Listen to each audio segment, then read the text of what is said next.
মুর্শিদ কিবলার আগমন, আল্লাহর ওলির আগমন, নেত্র মডেল স্কুল অ্যান্ড কলেজের প্রধান উপদেষ্টার আগমন,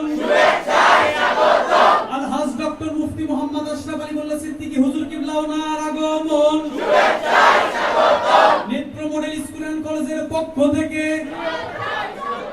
নারায়ে তাকবীর, আল্লাহু আকবার, নারায়ে রিসালাহ,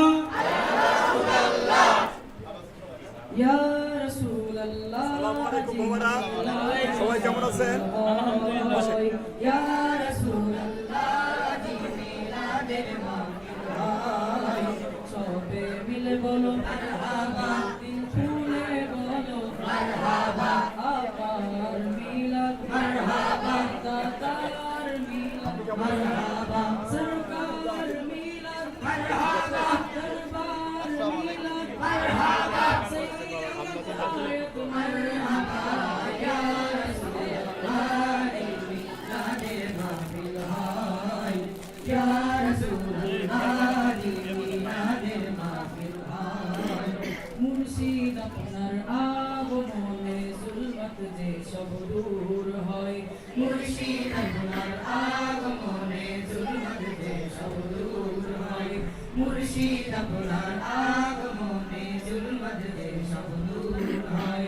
জমিন আসমানে আজি মিলাদেরি বরকত রয়, ইয়া রাসূলুল্লাহ আজি মিলাদের মাহফিল হয়, ইয়া রাসূলুল্লাহ আজি মিলাদের মাহফিল হয়, ইয়া রাসূলুল্লাহ আজি মিলাদের মাহফিল হয়। আসসালামু আলাইকুম ওয়া রাহমাতুল্লাহি ওয়া বারাকাতুহু।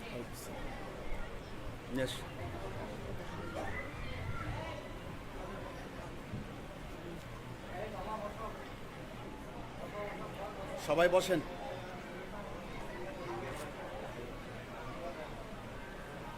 মাইক কোথাও?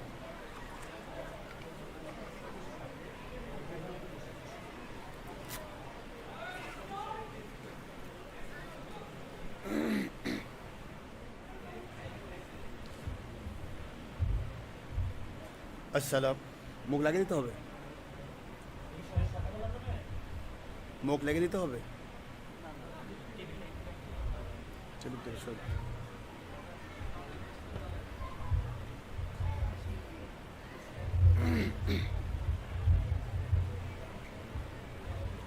আসসালামু আলাইকুম ওয়া রাহমাতুল্লাহি ওয়া বারাকাতুহু।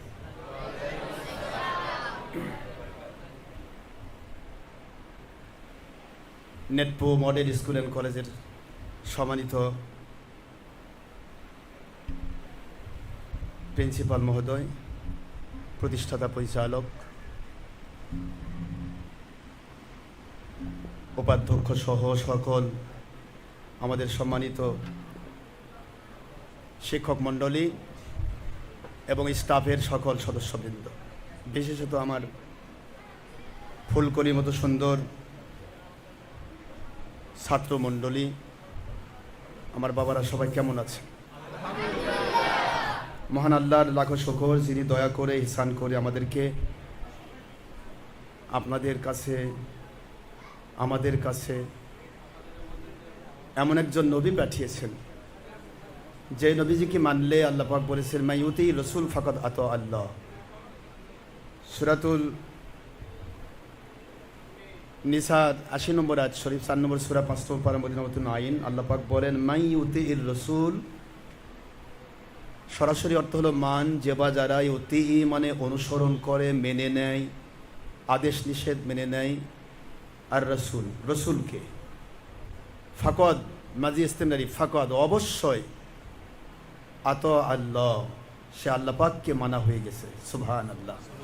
এমন একজন নবী আল্লাহ পাক আমাদেরকে দিয়েছেন, যে নবীর উম্মত আমাদের বানিয়েছেন, যে নবীকে মানলে, যে নবীকে ভালোবাসলে, যে নবীজি পাক সাল্লাল্লাহু আলাইহি সাল্লাম ওনার আদেশ নিষেধকে মানলে আল্লাহর হুকুম মোতাবেক আল্লাহ পাক রব্বুল আলামিনকে মানার ফজিলত পাওয়া যায়। সুবহানাল্লাহ। আমরা সবাই পড়ছি সেই আল্লাহর দরবারে শুকর, আলহামদুলিল্লাহ। আমরা এখানে আপনাদেরকে নিয়ে একটু দোয়া করব, এই জন্য এসেছি বাবারা। সবাই আপনারা উজ্জ্বল ভবিষ্যৎকে আলোকিত করবেন। আপনাদের জীবনের প্রধান টার্গেট হবে আপনারাই এ দেশের ভবিষ্যৎ। আপনারা এমন একটা ব্যবস্থায় যাবেন যে ব্যবস্থাপনায় এ দেশে আপনারা এক সময় বিসিএস ক্যাডার হবেন, পিএইচডি ডিগ্রিধারী হবেন, বিভিন্ন বড় বড় প্রতিষ্ঠানে থাকবেন, এমনকি এমপি মন্ত্রীর পজিশনে যাওয়ার ক্ষমতা আল্লাহ পাক আপনাদেরকে দিতে পারে। ক্ষমতা আল্লাহ দিতে পারে না? বিশেষত আমরা এমপি মন্ত্রী পজিশনে, সামনে আসতেছে খেলাফত। ইমাম মাহদী হাসানের নেতৃত্বে সারা পৃথিবীতে হাইকোর্টে বায়াত, হাইকোর্টে দাওয়াত, হাইকোর্টে জিহাদ ভিত্তিক যে খেলাফত আসবে, এর খেলাফতে কিন্তু কোনো ব্যক্তির ভোটের আশা করতে হবে না। যার তাকওয়া যত বেশি, সে স্কুলের ছাত্র না মাদ্রাসার ছাত্র, সে হুজুর নাকি হুজুর অনুসারী, এরকম দেখা হবে না। যার তাকওয়া বেশি, সেই মানুষগুলোকে পুরা পৃথিবীর দায়িত্ব দেওয়া হবে। সুবহানাল্লাহ বলবেন, বলেন সুবহানাল্লাহ। আল্লাহ পাক রব্বুল আলামিন ওয়াদা করেছেন, ওয়াহাদাল্লাহু আল্লাযীনা আমানু মিনকুম ওয়া আমিলুস সালিহাত লা ইস্তাখলিফান্নাহুম ফিল আরদ। আল্লাহ পাক ওয়াদা করেছেন বান্দার সাথে। সূরাতুল, আপনারা নূর খুললে পাবেন, 18 নম্বর পারা, 24 নম্বর সূরা, সূরাতুন নূর, 8 নম্বর 55। আল্লাহ পাক বলেন, আমি আল্লাহ ওয়াদা করেছি যে আমার বান্দা বান্দি যদি সত্যিকারের মুমিন হয়, মুত্তাকি হয়, আমি আল্লাহ তাদেরকে গোটা জগতের খেলাফত দান করব। সুবহানাল্লাহ, এটা আল্লাহর ওয়াদা। ওয়াদাল্লাহুল্লাযীনা আমানু মিনকুম ওয়া আমিলুস সালিহাত লা ইস্তাখলিফান্নাহুম ফিল আরদ। আল্লাহ পাক বলেন যে বান্দাগুলি, এখানে কিন্তু কোনো শিক্ষক মাদ্রাসার না স্কুলের বলা হয়নি, কোনো ছাত্র মাদ্রাসা না স্কুল বলা হবে না, বরং যেটাকে স্কুল বলা হয় সেটাকে আরবিতে মাদ্রাসা বলা হয়। স্কুলের আরবি শব্দ কি আপনারা বলুন? বিদ্যালয়, পাঠশালার আরবি কি? মাদ্রাসা। আমরা মনে করি মাদ্রাসা মানে আলিয়া মাদ্রাসা, কওমি মাদ্রাসা, দেখলাত পড়লে বোধহয় আলেম হওয়া যায়। এরকম নয় বাবা। আলেম হওয়ার জন্য আপনার উদ্দেশ্য হবে আপনি মাদ্রাসায় পড়েছেন, না আলিয়াতে পড়েছেন, না কওমিতে পড়েছেন, নাকি স্কুলে পড়েছেন, এটার দিকে খেয়াল করা হবে না। ইন্না আকরামাকুম ইনদাল্লাহি আতকাকুম। আল্লাহ পাক ওয়াদা করেছেন সূরাতুল হুজুরাতের 13 নম্বর আয়াত শরীফে, 26 পারা। আল্লাহ পাক বলেছেন, দুনিয়াবাসী যে কেউ হোক, সে ভিক্ষুক না বাদশা দেখা হবে না, সে কোথায় পড়েছে তাও দেখা হবে না, যে হারাম হালালকে তমিজ করেছে, ইচ্ছে করে নামাজ রোজা হজ জাকাত ছাড়েনি, ইচ্ছে করে কোনো হারাম কাজ করেনি, ইচ্ছে করে কোনো পরনারীর সাথে ব্যাপারটা হয়নি, ইচ্ছে করে ছবি মূর্তি ভিডিও টিভি গান বাজনা করেনি, ইচ্ছে করে কোনো রকমের গুনার কাজ করেনি, এই হারাম মুক্ত ব্যক্তি সে কোথায় পড়েছে দেখা হবে না, কোথায় শিক্ষকতা করেছে দেখা হবে না। তাদেরকে আল্লাহ পাক সম্মান দুনিয়াতেও দেবেন, আখিরাতে আমার নবীজির সাথে সম্মানিত করে জান্নাতের সাথী বানিয়ে দেবেন। সুবহানাল্লাহ বলবেন বাবা। তো মহান আল্লাহ পাকের ওয়াদা এটা। আপনারা সবাই ইসলামের সৈনিক, হকের সৈনিক। হক বলতে যেটা বোঝা যায় আল্লাহর পক্ষ শক্তি। আল্লাহর একটা নাম হলো হক। আল্লাহ পাক রব্বুল আলামিনের ইসলামের নাম হক। আল ইসলাম ও হাক্কুন, ইসলাম হলো হক। এটাই আল্লাহ বলেছেন, ওয়াতাওয়াসাউ বিল হক ওয়াতাওয়াসাউ বিস সবর, যে তোমরা যদি সত্যিকারের মুমিন হয়ে গোটা জগতে খেলাফত কায়েম করতে চাও, তাহলে তোমাদের কন্ডিশন হবে, কমের পক্ষে সিফত হবে 4টি। মন দিয়ে শুনবেন, কয়টা সিফত? সিফত বলা হয় আরবিতে, ইংলিশে কোয়ালিটি, বাংলায় গুণাবলী। আপনারা বুঝবেন, আল্লাহ পাক বলেছেন বিসমিল্লাহির রহমানির রহিম, ওয়াল আসর, আসরের কসম, সময়ের কসম। অর্থাৎ যে সময় হোক, কিয়ামত পর্যন্ত যে সময় হোক, প্রতিটা সময়ের নিয়ন্ত্রক আল্লাহ পাক। সুবহানাল্লাহ বলেন। আল্লাহ পাক বলেন, আমি প্রতিটা সময়ের কসম করছি, কারণ এটা আমি করি। অতীত আমি কটা ঘটাইছি, ভবিষ্যৎ আমি ঘটাবো, বর্তমানে আমি আসি। আমি আল্লাহ অল টাইম ইজ প্রেজেন্ট। সুবহানাল্লাহ বলেন জোরে। তো আল্লাহ পাক বলতেছেন যে ওয়াল আসর, আমি আসরের কসম করছি। ইন্নাল ইনসানা লাফি খুসর, ওই মানুষগুলি ধ্বংস। সে কোথায় লেখাপড়া করেছে, কোথায় কি করেছে বলার দরকার নাই। সে ওই মানুষ ধ্বংস যে মানুষটি আল্লাহ পাক রব্বুল আলামিনের হুকুম আহকামের বাইরে চলেছে। ইল্লাল্লাযীনা আমানু ওয়া আমিলুস সালিহাত, যেই মানুষগুলি কেবলমাত্র ঈমান আনবে এবং নেক আমল করবে। দুই।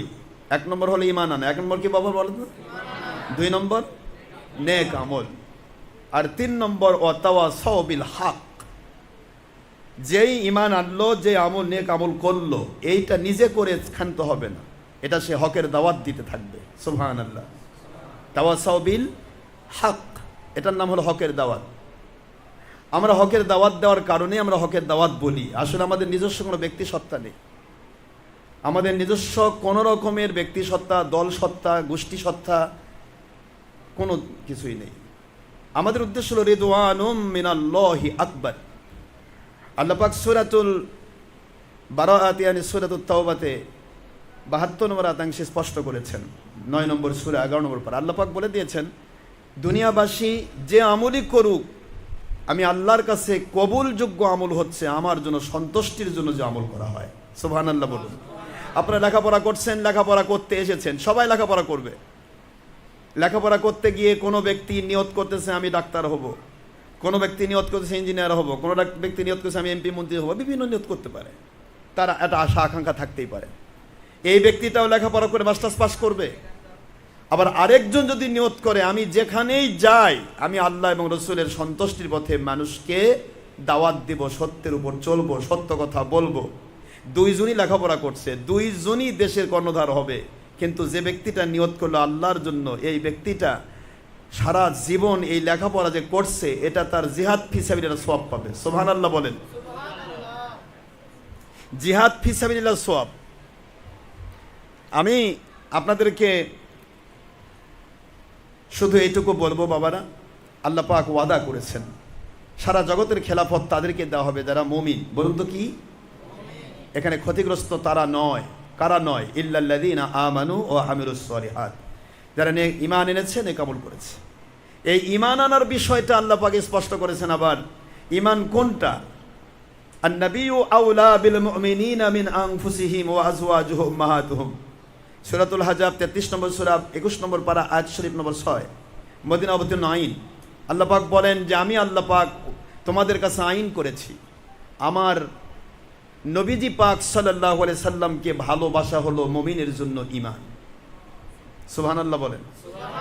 আন-নাবিয়্যু আওলা বিল মুমিনিনা মিন আনফুসিহিম, মুমিনদের জীবনের চাইতেও বেশি প্রিয় হতে হবে আমার নবী, তবে না সে মুমিন। সুবহানাল্লাহ বলুন। প্রথম কন্ডিশন হলো নবীকে ভালোবাসার মধ্যে ঈমান থাকবে। নবীর ভালোবাসা যার ভিতরে নেই সেই ব্যক্তি হাজার ঈমানদার দাবি করুক, গোটা জগতের সব আমল করুক, তার ঈমানের কোনো ঈমান নেই, তার কিছুর মূল্য নেই। এই কথাটা আল্লাহ কোরআন শরীফ দিয়ে সাবেত করেছেন। আমি আল্লাহ ওয়াদা করছি আমার নবীজিকে যে ভালোবেসে মেনে নিবে ওইটা ঈমানদার। সুবহানাল্লাহ বলেন। আল্লাহ পাক বলেন আমি সেই ব্যক্তির উপরে সন্তুষ্ট হব যে ব্যক্তি আমার নবীজি পাক সাল্লাল্লাহু আলাইহি ওয়াসাল্লামের হুকুম, আহকাম, আদেশ, নিষেধ, সুন্নাহর ভিত্তিতে চলার চেষ্টা করবে। নবীকে ভালোবাসার মূল টার্গেট হচ্ছে তাকে মানা। এখানে আল্লাহ বললেন নবীকে ভালোবাসলে সে ঈমানদার হবে। ঈমানদার হওয়ার পাশাপাশি আমল করতে হবে, নেক আমল। ইল্লাল্লাযীনা আমানু ওয়া আমিলুস সলিহাত। এবার নেক আমল করতে হবে। নেক আমলটা কি? পৃথিবীর মানুষ কোথায় নেক আমল পেয়েছে? আল্লাহ বলেন কোরআন শরীফ আমি কারো উপর, পৃথিবীর অন্য কারো উপর দেই নাই, আমার আখির নবীর উপর দিয়েছি। কারণ আমার নবী হলেন আমার কোরআন শরীফ প্র্যাকটিক্যাল নমুনা। সুবহানাল্লাহ। প্র্যাকটিক্যাল কোরআন হচ্ছে আমার রসুল সাল্লাল্লাহু আলাইহি ওয়াসাল্লাম। আমার রসুলকে মানা মানেই নেক আমল করা। সুবহানাল্লাহ বলবেন না? রসুলকে মানা মানে কি আমল করা? নামাজ পড়বেন, আল্লাহর হাবিবকে মানা হয়ে গেল, নেক আমল। রোজা রাখলেন, আল্লাহর হাবিব সাল্লাল্লাহু আলাইহি ওয়াসাল্লামকে মানা হলো, নেক আমল। হজ করলেন, যাকাত দিলেন, ভালো কাজ করলেন, মন্দ কাজ ছাড়লেন, মনে করেন যে মায়ের খেদমত করলেন, বাবার হুকুম মোতাবেক চললেন, তারপরে শিক্ষকদের মর্যাদা দিলেন, যেটাই করবেন সব কিছু নেক আমল। এই নেক আমলগুলি সব হচ্ছে আমার নবীর অনুসরণ। সুবহানাল্লাহ বলেন জোরে। তো নবীজিকে মানার নাম নেক আমল, নবীজিকে ভালোবাসা ঈমান, এই দুটা এসে গেল। তাহলে আমরা নেক আমলও করব, এটাও নবীকে নিয়ে। কারণ নবীজি পাক সাল্লাল্লাহু আলাইহি ওয়াসাল্লাম হচ্ছে কোরআন নাজিলের ওসিলা। আখেরি নবী যদি নাজিল না হতেন কোরআনও পাইতাম না, হাদিসও পাইতাম না, নামাজ রোজা হজ জাকাতও পাইতাম না, কোনো নেক আমলের সুযোগ ছিল না, ঈমান তো নাই। এই জন্য নবীজি পাক সাল্লাল্লাহু আলাইহি সাল্লাম হচ্ছেন মুমিনের ঈমান, এবং তাকে মেনে নেওয়ার নাম মুমিনের নেক আমল। এই দুইটি যখন থাকবে তখন ওই মুমিনের উপর আল্লাহ পাকের দায়িত্ব হলো ওয়াতাওয়াসাউ বিল হক। এবার সে হকের দাওয়াত দেওয়া শুরু করবে। সুবহানাল্লাহ বলেন। এবার কি করবে? বলেন না, কি দিবে? দাওয়াতটা কিসের? হকের না বাতিলের? এইটার নাম ওয়াতাওয়াসাউ বিল হক। সে হকের দাওয়াত দেবে। শিক্ষক শিক্ষকদের কাছে, ছাত্র ছাত্রদের কাছে, রিক্সাওয়ালা রিক্সাওয়ালার কাছে, ভ্যানওয়ালা ভ্যানওয়ালার কাছে, পাইলট পাইলটের কাছে, যে যেখানে পেয়েছে হক সত্য, এই সত্যটা সবার কাছে পৌঁছে দিবে। এই পৌঁছে দেওয়ার ভিত্তিতে ওই বান্দাগুলি যখন পৌঁছে দিতে শুরু করবে, সাধারণভাবে যারা হকের উপর চলবে না তাদেরকে মসৃণ পথ দেখা যাবে সত্য, কিন্তু তারা মঞ্জিলে পৌঁছতে পারবে না। তারা শুধুমাত্র এতটুকুই ভাবে, মনে করতেছে আমরা দুনিয়ার সব পাইছি। কিন্তু যারা হকের দাওয়াত দেবে তখনই তাদের বিরুদ্ধে দুনিয়ার বাতিলেরা উঠে পড়ে লাগবে। কেন? যখনই হকের দাওয়াত প্রতিষ্ঠিত হবে, হক কথা মানুষ বুঝবে, হক কথা যখন মানবে, তখন আর বাতিলকে কেউ গ্রহণ করবে না। বাজারে যদি একটা ভালো, মনে করেন যে 72টা খারাপ জিনিস, নকল জিনিস রয়েছে, ওই জায়গায় বাজারে যদি একটা আসল জিনিস আছে, তাহলে ওই আসল জিনিসের পক্ষে 72 ওই কোম্পানি নকল যেগুলো, সেগুলো কি থাকবে? পক্ষে থাকবে না বিপক্ষে যাবে? আপনারা জ্ঞানী মানুষ, মহাজ্ঞানী মানুষ, বোঝার চেষ্টা করবেন বাবারা। একটা সঠিক জেনুইন জিনিস যখন বাজারে এসে যাবে, তখন বাজারে ওই জেনুইন জিনিসটা যখন কেউ গ্রহণ করবে, ওই ব্যক্তি আর কখনো ইনজেনুইন অর্থাৎ ওই নকল জিনিসগুলি আর গ্রহণ করতে যাবে না। এটাই হলো সমস্ত বাতিলের ভয়, যে সত্যটা প্রকাশিত হলে, সত্যটা প্রতিষ্ঠিত হলে তখন কিন্তু আমাদের অস্তিত্ব থাকবে না, মানুষ আমাদের মানবে না। এই জন্যই প্রতিটা মুহূর্ত যখনই কোন নবী রাসূল আলাইহিস সালাম পৃথিবীতে এসেছেন, পৃথিবীর সমস্ত বাতিলদের জন্য তারা ছিলেন আজরাইলের মতো। অর্থাৎ তারা মনে করতো এখনই বোধ আমাদের জীবন কবজ হয়ে যাবে। অর্থাৎ নবী রাসূল রহমতের নবী, আখির নবী, ওমা আরসালনাকা ইল্লা রাহমাতাল লিল আলামিন। সূরাতুল আম্বিয়া 107 নম্বর আয়াত শরীফ, নবীজি পাক সাল্লাল্লাহু আলাইহি ওয়াসাল্লাম গোটা জগৎ সমূহের সকল কুল মাখলুকাতের জন্য রহমত হিসেবে এসেছেন। অথচ সেই রাসূলকেও কিন্তু আবু জাহেল ও বা সাইবা মুগিরা রহমত হিসেবে দেখে নাই, গজব হিসেবে দেখেছে। ঠিক না বা ঠিক বলুন?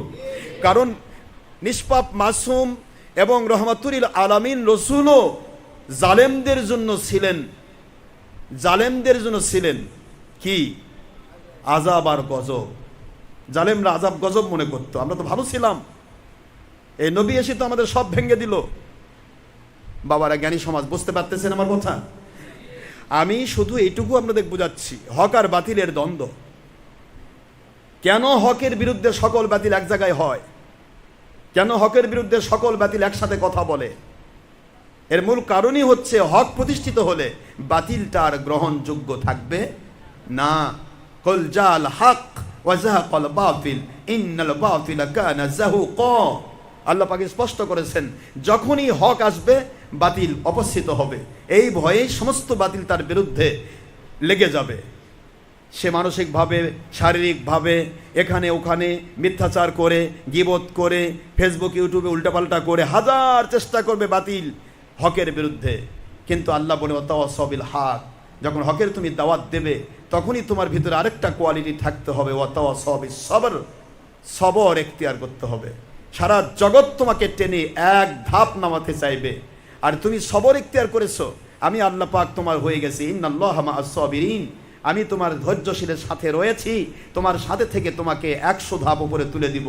যারা নামাতে চেয়েছিল তারা দেখবে যে এত দূর উঠলো কেমনে। সুবহানাল্লাহ। এই জন্য হকের উপর চলা কঠিন, কিন্তু চলতে পারলে গয়বে মদদ আপনাদের উপর নাজিল হবে। আপনারা কি হকের উপর চলতে চান বাবারা?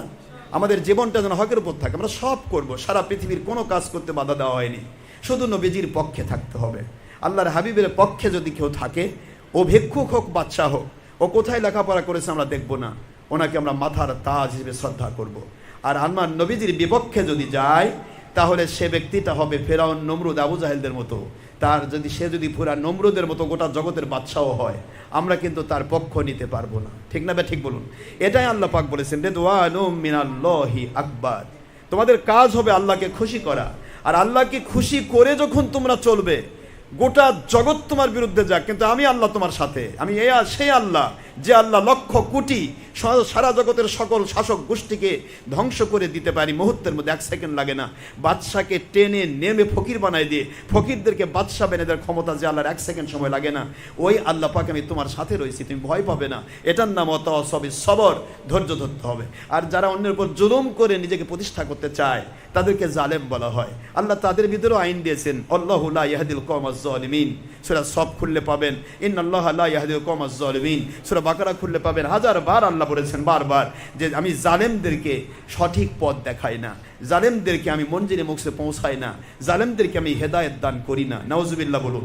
কমের পক্ষে আমরা জালেম হব না, আমরা কারোর উপর জুলুম করব না, কথা দিয়ে নয়, কাজ দিয়ে নয়, কোনো মানুষের ক্ষতি করে নয়, হিংসা করে নয়, অহংকার করে নয়, লোভ করে নয়, মিথ্যাচার করে নয়, জুলুম করে নয়, বেয়াদবি করে নয়, কোনো দিক থেকে আমরা কারোর উপর জুলুম করব না। জুলুম থেকে যখনই আপনি নিজের হাতকে গুটিয়ে নেবেন, মালিকের গয়বী মদত তখন আপনার সাথী হয়ে গেল। সুবহানাল্লাহ। আপনাকে যদি হাজার চেষ্টা করে গোটা জগৎ আপনাকে স্টপ করে দিতে চায়, আমার মালিক আপনাকে গোটা জগতের উপরে উজালা করে দেখিয়ে দিবে, গোটা জগৎ তাকিয়ে থাকবে এই ব্যক্তি কোথায় উঠে গেল। সুবহানাল্লাহ। এই জন্য আমি আপনাদের বলবো, আপনারা উজ্জ্বল ভবিষ্যৎ সামনে আপনাদের আসতেছে, সেই মোতাবেক আপনাদেরকে চলতে হবে। বাবা, আমি আপনাদেরকে এইটুকুই বলবো, আমরা এখানে দোয়ার জন্য এসেছি, শুধু বোঝাতে চাই পৃথিবীটা কয়েকদিনের জন্য। আমি এখানে ওয়াজ করতে আসিনি, ওয়াজ করলে তো ঘন্টার পর ঘন্টা প্রয়োজন, আপনারা জানেন। প্রয়োজন মধ্যে নেট থেকে শুনে নেবেন, ডক্টর আশরাফ সিদ্দিকী ওয়াজ কালেকশন, সুন্নি ওয়াজ, বগুড়া বিভিন্ন চ্যানেল থেকে আপনারা ওয়াজ শুনতে পাবেন। একটা ওয়াজ শুনুন, ওয়াজের ভিতরে অনেক কিছু পাবেন, সেখানে ঘটনা থাকবে, সেখানে কোরআন হাদিস থাকবে, হাজার কথা থাকবে। কিন্তু এখানে তো মাত্র সামান্য সময় আমরা আজান হবে, জোহর নামাজ পড়ে নেব। কিন্তু প্রশ্ন হচ্ছে, আমি শুধু এইটুকু বলবো, আমার সম্মানিত শিক্ষক মণ্ডলী, আমার শিক্ষক বাবারা, আপনাদেরকে আমি শ্রদ্ধা করি মাথার তাজ হিসেবে। আমি অত্যন্ত শ্রদ্ধা করি আমার আলেম সমাজকে, যে আলেম আমার নবীজির পক্ষে। আর যে আমার নবীজির বিরুদ্ধে চলে গেল, সে তো আলেম থাকলো না বাবা, সে তো জালেম হয়ে গেল। জালেমের পক্ষ নেওয়া যাবে? জোরে বলুন, জালেমের পক্ষ নেওয়া যাবে? এই জন্য আমরা পৃথিবীর কারো বিরোধী নই। আল হুব্বু ফিল্লাহ ওয়াল বুগদু ফিল্লাহ। আল্লাহর জন্যই কারো সাথে ভালোবাসা, আল্লাহর জন্যই কারো সাথে মন খারাপ করা, কোনো রকমের নিজস্ব সত্তা নেই। উম্মত কে? আপনাদেরকে এক কথায় বুঝে নিতে হবে, নবীজির উম্মত কে? নেই কোনো আমার নিজের মত, নেই কোনো আমার গোষ্ঠীর মত, নেই কোনো আমার নিজস্ব কোনো জাতির মত, নেই কোনো দলের মত। যা মত হবে, পথ হবে আল্লাহ এবং নবীজির মত পথ। এর নামই আল্লাহর সঠিক বান্দা, নবীজির উম্মত। চলে বলুন সুবহানাল্লাহ। তো আমাদের কি উম্মত হতে গেলে এটা হতে হবে। আর এই উম্মতের জন্য আল্লাহ ওয়াদা করেছেন, ওই উম্মত যেখানে থাকবে আমার গয়বী মদত তার সাথে করবে। আমরা কি আল্লাহর গয়বী মদতে চলতে চাই, নাকি বাতিলের শক্তি নিয়ে চলতে চাই? বাতিলকে সাহায্য করে শয়তান, আর আপনি হকের উপর থাকবেন, সাহায্য করবে আল্লাহ। আপনি কার সাহায্যের দরকার? শয়তানের সাহায্য কতদূর? আল্লাহ পাক বলেছেন, মাথালুহুম কামাথালিল আনকাবুত। শয়তানের সাহায্য ঠিক মাকড়াসার জালের মতো। মাকড়াসার জাল, ইন্না কাইদা শাইতানি কানা দাঈফা। শয়তানের চক্রান্ত সব দুর্বল, কেমন? মাকড়াসার জালের মতো। মাকড়াসার জাল 10 বছর ধরে যদি বাড়ি ঘর ভরে ফেলে, আর বাড়ির মালিক এসে যদি একবার শুধু একটা ঝাড়ু দিয়ে বাড়ি দেয়, 10 বছরের প্ল্যান প্রোগ্রাম সব ভেঙ্গে তছনছ হয়ে যাবে। মাকড়াসার জাল ধ্বংস হয়ে বাড়িওয়ালার বাড়ি হয়ে যাবে। ঠিক আছে না বাবারা? শয়তান ইবলিসের সাহায্য যারা নিতে চায়, অর্থাৎ জুলুম করে, অন্যায় করে যারা নিজেকে প্রতিষ্ঠা করতে চায়, নিজের গোষ্ঠীকে প্রতিষ্ঠা করতে চায়, নিজের ধর্মীয় হোক আর অধর্মের হোক দলীয় প্রতিষ্ঠা করতে চায়, শয়তানি করে, জুলুম করে, এই ব্যক্তির সাহায্যকারী শয়তান। এটা টিকবে না। আপনি যদি শুধু আল্লাহ এবং রাসূলের পক্ষে থাকেন, আল্লাহর ওয়াদা, আপনাকে আল্লাহ সাহায্য করবেন। সুবহানাল্লাহ বলুন। ইন্নাল্লাহা মা'আস সাবিরিন। ধৈর্য কার সাথে? সাবিরিনের সাথে। আল্লাহ পাক রব্বুল আলামিন বলেন, আমি ধৈর্যশীলের সাথে। তাহলে ধৈর্যশীল এই ব্যক্তির, যে ব্যক্তির উপর জুলুম করা হয়, নাকি জালেম ধৈর্যশীল হয়? যে জালেম সে ধৈর্যশীল হয়? সে তো মানুষকে জুলুম করে সব করতে চায়। আমার প্রিয় শিক্ষক মণ্ডলী, প্রিয় আমার শিক্ষার্থী বাবারা, আমি আপনাদেরকে শুধু এইটুকু বলবো, আমরা যেন প্রতিটা মুহূর্ত আল্লাহ এবং রসুল মুখে থাকতে পারি। এটাই আল্লাহ ওয়াদা করেছেন। আল্লাহ পাক বলেছেন, আমি আল্লাহকে যদি কেউ মানতে চাও, তাহলে তোমরা আমার নবীকে মেনে নাও। আর আমার নবী সাল্লাল্লাহু আলাইহি ওয়াসাল্লাম তো কিয়ামত পর্যন্ত তোমাদের সাথে থাকবেন না, সরাসরি তাকে পাবে না। তাহলে কি করবে? ওয়া উলিল আমরি মিনকুম। আমার রসুল পাক সাল্লাল্লাহু আলাইহি ওয়াসাল্লামকে মানার মতো যারা মানে, ভালোবাসার মতো যারা ভালোবাসে, যারা ইচ্ছে করে নামাজ রোজা হজ জাকাত ছাড়ে না, ইচ্ছে করে পরনের সাথে বিবদ্ধ হয় না, গান বাজনা করে না, তারপরে ছবি মূর্তি ভিডিও টিভি করে না, ইচ্ছে করে, এগুলি ভুল। ভুল মানুষ, সাধারণ মানুষ করতে পারে, কিন্তু যিনি আল্লাহর কাছে প্রিয় ভাজন ওলি হবেন, তাই তিনি কখনো ইচ্ছা করে ভুলের মধ্যে থাকবেন না। কথা কি বুঝতে পেরেছেন বাবারা? আল্লাহ এইটাই বলতেছেন যে তোমরা ওই ব্যক্তিকে মানো, ওয়াত্তাবিই সাবিলা মান আনাবা ইলাইয়া। ওই ব্যক্তিকে অনুসরণ করলে আমি আল্লাহকে পাবে, আমার রসুলকে পাবে। কোন ব্যক্তিকে? যে ব্যক্তিটার জিন্দগিটার টার্গেটই হয়েছে আমি আল্লাহ এবং রসুলকে মানা। আমি আল্লাহ এবং আমার রসুলকে মানার জন্য যেই ব্যক্তির জীবনের টার্গেট বানিয়ে নিয়েছে, ওই ব্যক্তিকে তোমরা মেনে নাও, তাহলে সেখানেই আমি আল্লাহ এবং নবীকে পেয়ে যাবে। সুবহানাল্লাহ। সূরাতুল লোকমানের 15 নম্বর আয়াত শরীফে আল্লাহ এই কথা স্পষ্ট করেছেন। এরপরে সূরাতুন নিসার 60 নম্বর আয়াতে বলেছেন, ইয়া আইয়ুহাল্লাযীনা আমানু আতিউল্লাহ, হে আমার মুমিনেরা, তোমরা আমি আল্লাহ পাক রব্বুল আলামিনকে মানো, আমার ইতাআত করো। আল্লাহ পাক বলেন, আমাকে কেমনে পাবে? আমাকে তো কেউ দেখে নাই আমার রসুল ছাড়া, তাহলে তোমরা কিভাবে পাবে? আমাকে যে রসুল দেখে সরাসরি সাক্ষী হয়েছেন আমি আল্লাহর তাওহীদের, ওই রসুলকে মেনে নাও। ওয়া আতিউর রসুল, আমার রসুল সাল্লাল্লাহু আলাইহি ওয়াসাল্লামকে ভালোবেসে মেনে নাও, আমি আল্লাহকে মানা হয়ে যাবে। সুবহানাল্লাহ বলুন। এরপরে আল্লাহ ওই একই আয়াতে আইন করেছেন তিনটি। বাবারা, কয়টা? আতিউল্লাহ তাওহীদ, ওয়া আতিউর রসুল রিসালাত, ওয়া উলিল আমরি মিনকুম বেলায়াত। তিনটি আয়াত এক জায়গায়, একটা আয়াতে তিনটি অর্ডার, তিনটা আইন, ল অ্যান্ড কানুন অফ দ্য কোরআন অ্যাকর্ডিং টু অর্ডার অফ আল্লাহ সুবহানাহু ওয়া তাআলা from first division to day of judgement, no changing any time anything from first division to day of judgement. আল্লাহ পাকের আইন এটা, কিয়ামত পর্যন্ত চেঞ্জ হবে না। আল্লাহ এটা স্পষ্ট করেছেন, লা তাবদীলা লিকালিমাতিল্লাহ। কোরআন শরীফের সূরাতুল ইউনূস আলাইহিস সালাম আয়াত শরীফ নম্বর 64, আল্লাহ বলেন, আমি আল্লাহ ওয়াদা করছি, আমি যে আইন করেছি 1500 বছর আগে, দুনিয়ার সব মানুষ ভেঙে তছনছ হতে পারে, আমার আইন পরিবর্তন হবে না। সুবহানাল্লাহ বলেন জোরে। তাহলে আপনারা বলুন তো, আল্লাহর আইন পরিবর্তন হবে? তা আল্লাহ এটাই বলছেন, যারা আমার আইন পরিবর্তন করে না, আমি যা করেছি করতে বলেছি তাই করে, এই মানুষগুলি ওয়া উলিল আমরি মিনকুম, আমার নবীকে মানার মতো যারা মানে, এমন হক্কানি উলিল আমরকে মানো, কারণ সে আমাকে মানে, আমার রসুলকে মানে, তোমাকেও মানাবে। জোরে বলুন সুবহানাল্লাহ। আল্লাহ এবং রসুলকে যে মানে, বাবারা, আল্লাহ এবং রসুলকে যে মানে, সেই তো আল্লাহ এবং রসুলকে মানাবে, ঠিক আছে না? আর যে আল্লাহ এবং রসুলকে মানে না, মানার ভান করে নিজেকে প্রতিষ্ঠা করতে চায়, ওই ব্যক্তি তো, সে তো আল্লাহর নাম করে চলবে, কিন্তু মানাবে নিজেকে, মানাবে নিজের দলের গোলাম, মানাবে নিজের গোলাম। এই গোলাম বানায় কি করবে? শুধুমাত্র অন্যায় কাজ করাবে। আজকে আপনারা দেখতে পাচ্ছেন 1500 বছর আগের ইসলাম, আজকের ইসলামের পার্থক্য কত, আপনারা নিজেরা দেখবেন, টের পাবেন। আপনারা স্থির মস্তিষ্কে যদি চিন্তা করেন, অত্যন্ত সুস্থ সুন্দর মস্তিষ্কে যদি চিন্তা করেন, মাত্র 30-40 বছর আগে যে মানুষগুলি বাড়ি বাড়ি মিলাদ পড়েছে, আজ তারা মিলাদের বিরুদ্ধে। কি আইন কি নতুন হয়েছে না পুরাতনটা চলবে? আপনারা বলেন না, কি হলো? মন খারাপ হচ্ছে? শুধু এটা মিলাদ নয়, এটা মিলাদ শুধু প্রশ্ন নয়, মিলাদটা একটা সিম্পটম। আজ থেকে 30-40 বছর আগে যারা মহিলাদেরকে জামাতে নামাজ পড়ায় নাই, নিজের মা বোনদেরকে জামাতে মহিলাদেরকে নিয়ে যায় নাই, সেই মানুষগুলি আজকে মহিলাদেরকে ঈদের নামাজ পড়াচ্ছে, জামাতের নামাজ পড়াচ্ছে। তাহলে আইনটা কি 30-40 বছর আগে একটা, এখন একটা, নাকি একই থাকবে? কোনটা? কথা বোঝেন না আমার? আল্লাহ যে বলে লা তাবদীলা লিকালিমাতিল্লাহ, আজ থেকে 30-40-50 বছর আগে পৃথিবীর কোনো হক্কানি আলেম বলেন নাই যে গণতন্ত্রতে খেলাফত আসবে, কেউ বলেন নাই, পৃথিবীর কোনো ওলি বলেন নাই, কোনো আলেম বলেন নাই। গণতন্ত্রের অর্থই হচ্ছে, আপনারা অর্থ পাবেন, গণতন্ত্র, গণ মানে জনগণ, তন্ত্র মানে নিয়ম নীতি। জনগণের নিয়ম নীতি যেটা জনগণ বানায়, শুধু জনগণই নয়, এটা হলো আব্রাহাম লিঙ্কন নিয়ম নীতি। আপনারা কষ্ট পাচ্ছেন আমার কথায় বাবা না? আমি শুধু বোঝাচ্ছি যে পুরাতন আর নতুন। আল্লাহ বললেন লা তাবদীলা লিকালিমাতিল্লাহ, no changing any time anything from first division to day of judgement, আমার কথার কোনো পরিবর্তন হবে না। তাহলে পরিবর্তন যারা করছে তারা আসল পথে নেই। আওয়াজ দেন না কেন? কথা বলছেন না কেন? যারা পরিবর্তন করছে তারা আসল পথে। দুনিয়ার পরিবর্তন হবে, লেখাপড়ার পরিবর্তন হবে, সব পরিবর্তন হবে, ইসলামের বিধান পরিবর্তন হবে না। সুবহানাল্লাহ বলবেন না জোরে? ইসলামের বিধান পরিবর্তন হয় না আমার বাবা, সারা জগৎ একত্রিত হলেও পারবে না। মাত্র 30-40-50 বছর আগে পৃথিবীতে কেউ বলে নাই যে গণতন্ত্রতে খেলাফত আসবে। খেলাফত আসবে আল্লাহ এবং রসুল পাক সাল্লাল্লাহু আলাইহি ওয়াসাল্লামের কোরআন সুন্নাহর নীতির মধ্য দিয়ে, ঠিক আছে না? তাহলে গণতন্ত্র মানে কি? জনগণ সকল ক্ষমতার উৎস।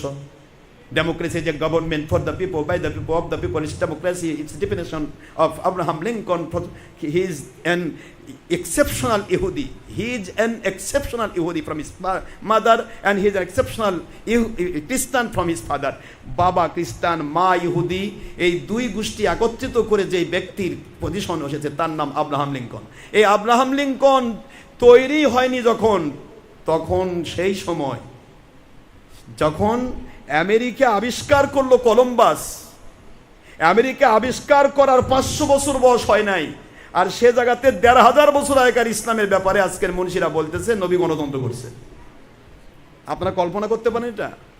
গণতন্ত্র তো এটা আব্রাহাম লিঙ্কনের নীতি। পৃথিবীর এমন কোনো শক্তি নাই বোঝাতে পারে যে গণতন্ত্র ইসলামের নীতি। কিয়ামত পর্যন্ত আমার চ্যালেঞ্জ থাকবে, ১০০ কোটি টাকার চ্যালেঞ্জ। কেউ যদি বলতে পারে গণতন্ত্র ইসলামের নীতি, আমি তাকে ১০০ কোটি টাকা দেবো। আজও কেউ চ্যালেঞ্জে অংশগ্রহণ করে নাই, পারবে না, সম্ভব নয়। যে কারণ গণতন্ত্র আর খেলাফত রাত আর দিন তফাৎ। গণতন্ত্রে নারী নেতৃত্ব অধিকার, আর খেলাফতে আমার আল্লাহ পাকের আইন। আর রিজালু কাওয়ামুনা আলান নিসা। সুবহানাল্লাহ বলবেন না বাবা? না, আল্লাহ আইন করেছেন যে আমার আইন হচ্ছে পৃথিবীতে কোনো মহিলা ক্ষমতা নিতে পারবে না বলেই কোনো মহিলাকে নবী রাসূল বানানো হয় নাই। সুবহানাল্লাহ বলেন। কারণ নবী রাসূল হলে তাকে ইমাম হতে হবে, কোনো মহিলা ইমাম হতে পারবে না, কারণ তার কণ্ঠের আওয়াজটা পর্দা। পৃথিবীতে আমরা ভুল করছি, সাধারণ মানুষের ভুল হয়, কিন্তু আলেমের কি করে ভুল হয়? ওলির কি করে ভুল হয়? হক্কানি পীর দাবিদার কি করে ভুল হয়? যদি আলেম ওলি ভুল করে তাহলে তো গোটা জগৎ ভুলের মধ্যে থাকবে। সবাই বুঝবে এটাই বোধহয় ইসলাম। মানুষ তো কোরআন হাদিস দেখতে যায় না, মানুষ তো দেখে মানুষকে। হুজুর কি করতেছে, কথা বলছেন না বাবারা? হুজুর কি করলো? আপনারা দেখবেন যে কোনো জায়গাতে বলবেন হুজুর বলছে, অমুক হুজুর বলছে, অমুক টিভির হুজুর বলছে। আপনি দলিল দিয়ে দিচ্ছেন অমুক হুজুর বলছে। কেন? হুজুর কি আল্লাহ না নবী? ওই হুজুরের কথা তখন প্রতিষ্ঠিত হবে যখন আমার আল্লাহ এবং নবীর কথার সাথে মিল থাকবে। যতক্ষণ পর্যন্ত আল্লাহ এবং নবীর সাথে মিল থাকবে না, ততক্ষণ ওটা পীর নয়, ততক্ষণ ওটা হুজুর নয়, ততক্ষণ ওটা মুফতি নয়, ততক্ষণ ওটা আমির নয়, কিচ্ছু না। আমার নবীর সাথে মিল আছে, ওই ব্যক্তি আপনার অনুসরণযোগ্য। সুবহানাল্লাহ বলুন। এটাই আল্লাহ বলেন ওয়াতিউর রাসূল ওয়া উলিল আমরি মিনকুম। আর রাসূল সাল্লাল্লাহু আলাইহি ওয়াসাল্লামকে যারা মানার মতো মানবে, ওই মানুষগুলিকে তোমরা মেনে নেবে, সেখানে তোমরা আল্লাহ এবং নবীকে পেয়ে যাবে। সুবহানাল্লাহ। আমি আপনাদেরকে কষ্ট দিব না, শুধু আপনাদেরকে বোঝানোর জন্য বলছি। বাবারা, সবই বুঝি, আমরা বুঝে রাখি। আপনার জ্ঞানী সমাজ, অন্তরে যদি একবার আপনারা বুঝে ফেলেন যে সত্য আর মিথ্যা কাকে বলে, এই জ্ঞানটা যদি থাকে আপনার দ্বারা পৃথিবীর মানুষ, আপনি যখন বিসিএস ক্যাডার হবেন, একজন ডিসি হবেন, আপনি একজন এসপি হবেন, আপনি একজন ওসি হবেন, আপনি একজন প্রশাসক হবেন, তখন আপনার মাথায় কাজ করবে যে আমি কোনটা হক আর কোনটা বাতিল। আপনি হকের পক্ষে থাকবেন, আল্লাহ আপনার পক্ষে থাকবে, নবী আপনার পক্ষে থাকবে। হকের বিরুদ্ধে যাবেন, শয়তান আপনার পক্ষে যাবে, আল্লাহ আপনার বিরুদ্ধে যাবে। শয়তান আপনার পক্ষে থাকা মানে শয়তান আপনাকে গর্তে ফেলবে। শয়তান কখনো মানুষকে আল্লাহ এবং রসুলের সঠিক পথ দেখাবে না। ঠিক না? ঠিক বলুন। আলহামদুলিল্লাহ নাহমাদুহু নাস্তাঈনুহু নাস্তাগফিরুহু ونؤمن به ونتوكل عليه ونعوذ بالله من شرور أنفسنا ومن سيئات أعمالنا من يهد الله فهو المهتدي ومن يضلل فلن تجد له وليا مرشدا ونشهد أن لا إله إلا الله وحده لا شريك له ونشهد أن سيدنا وحبيبنا ومولانا محمدا عبدا ونورا بشرا شكورا الذي أرسله بالحق شاهدا ومبشرا ونذيرا وداعيا إلى الله بإذنه وسراجا منيرا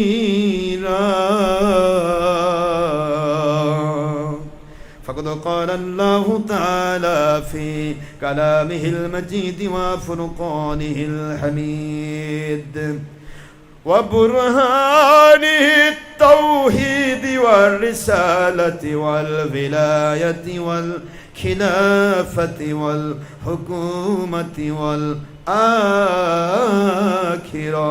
أعوذ بالله من الشيطان الرجيم بسم الله الرحمن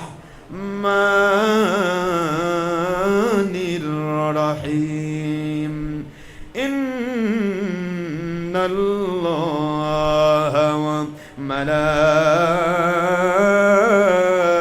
وملائكته يصلون على النبي يا أيها الذين آمنوا صلوا عليه وسلموا تسليما اللهم صل على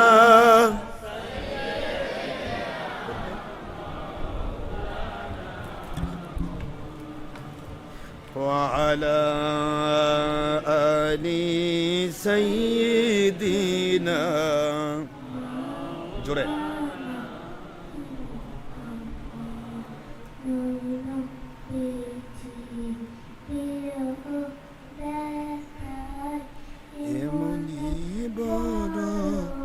যন্ত্রণা সাধ্য থাকিলে বারবার যেতাম আপনার সোনার মদিনা আল্লাহুম্মা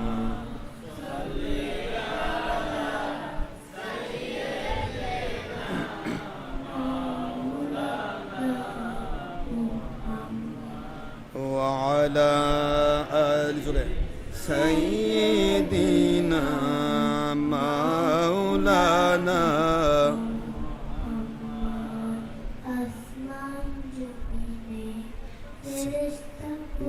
বলে আজ আমাদের খুশির দিন এ ধরাতে তশরিফ আনলেন রহমাতুল লিল আলামিন আল্লাহুম্মা সাল্লি আলা مولانا محمد وعلى آل سيدنا مولانا محمد سلام دل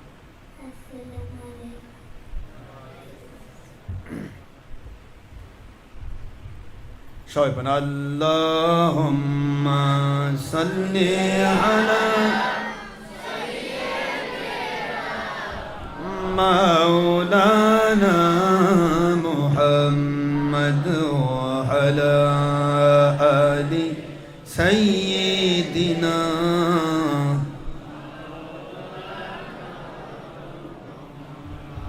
آخری نبی زیونر উম্মত আমরা কুল সৃষ্টি জগতে নেই যার কোনো তুলনা নবীজি ওনার শানে মহব্বতর মিলিত ভাবে দরুদ পেশ করেন সকল ফেরেশতা ও স্বয়ং আল্লাহ রব্বুনা সূরা আহজাবের 56তম আয়াত কুরআনের আইন পবিত্র কুরআন 22 পারা খুলে দেখো না আল্লাহুম্মা সাইয়্যিদিনা মাওলানা মুহাম্মদ ওয়া আলা আলি সাইয়্যিদিনা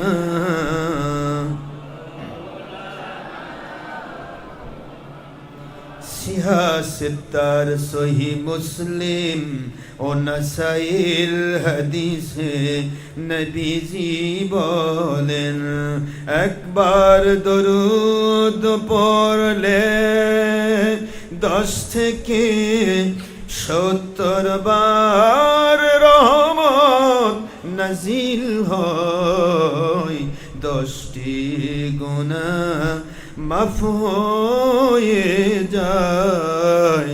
আল্লাহ ও নবীজি খুশি হন। আল্লাহুম্মা সাল্লি আলা মাওলানা মুহাম্মদ ওয়া আলা আলি সাইয়্যিদিনা।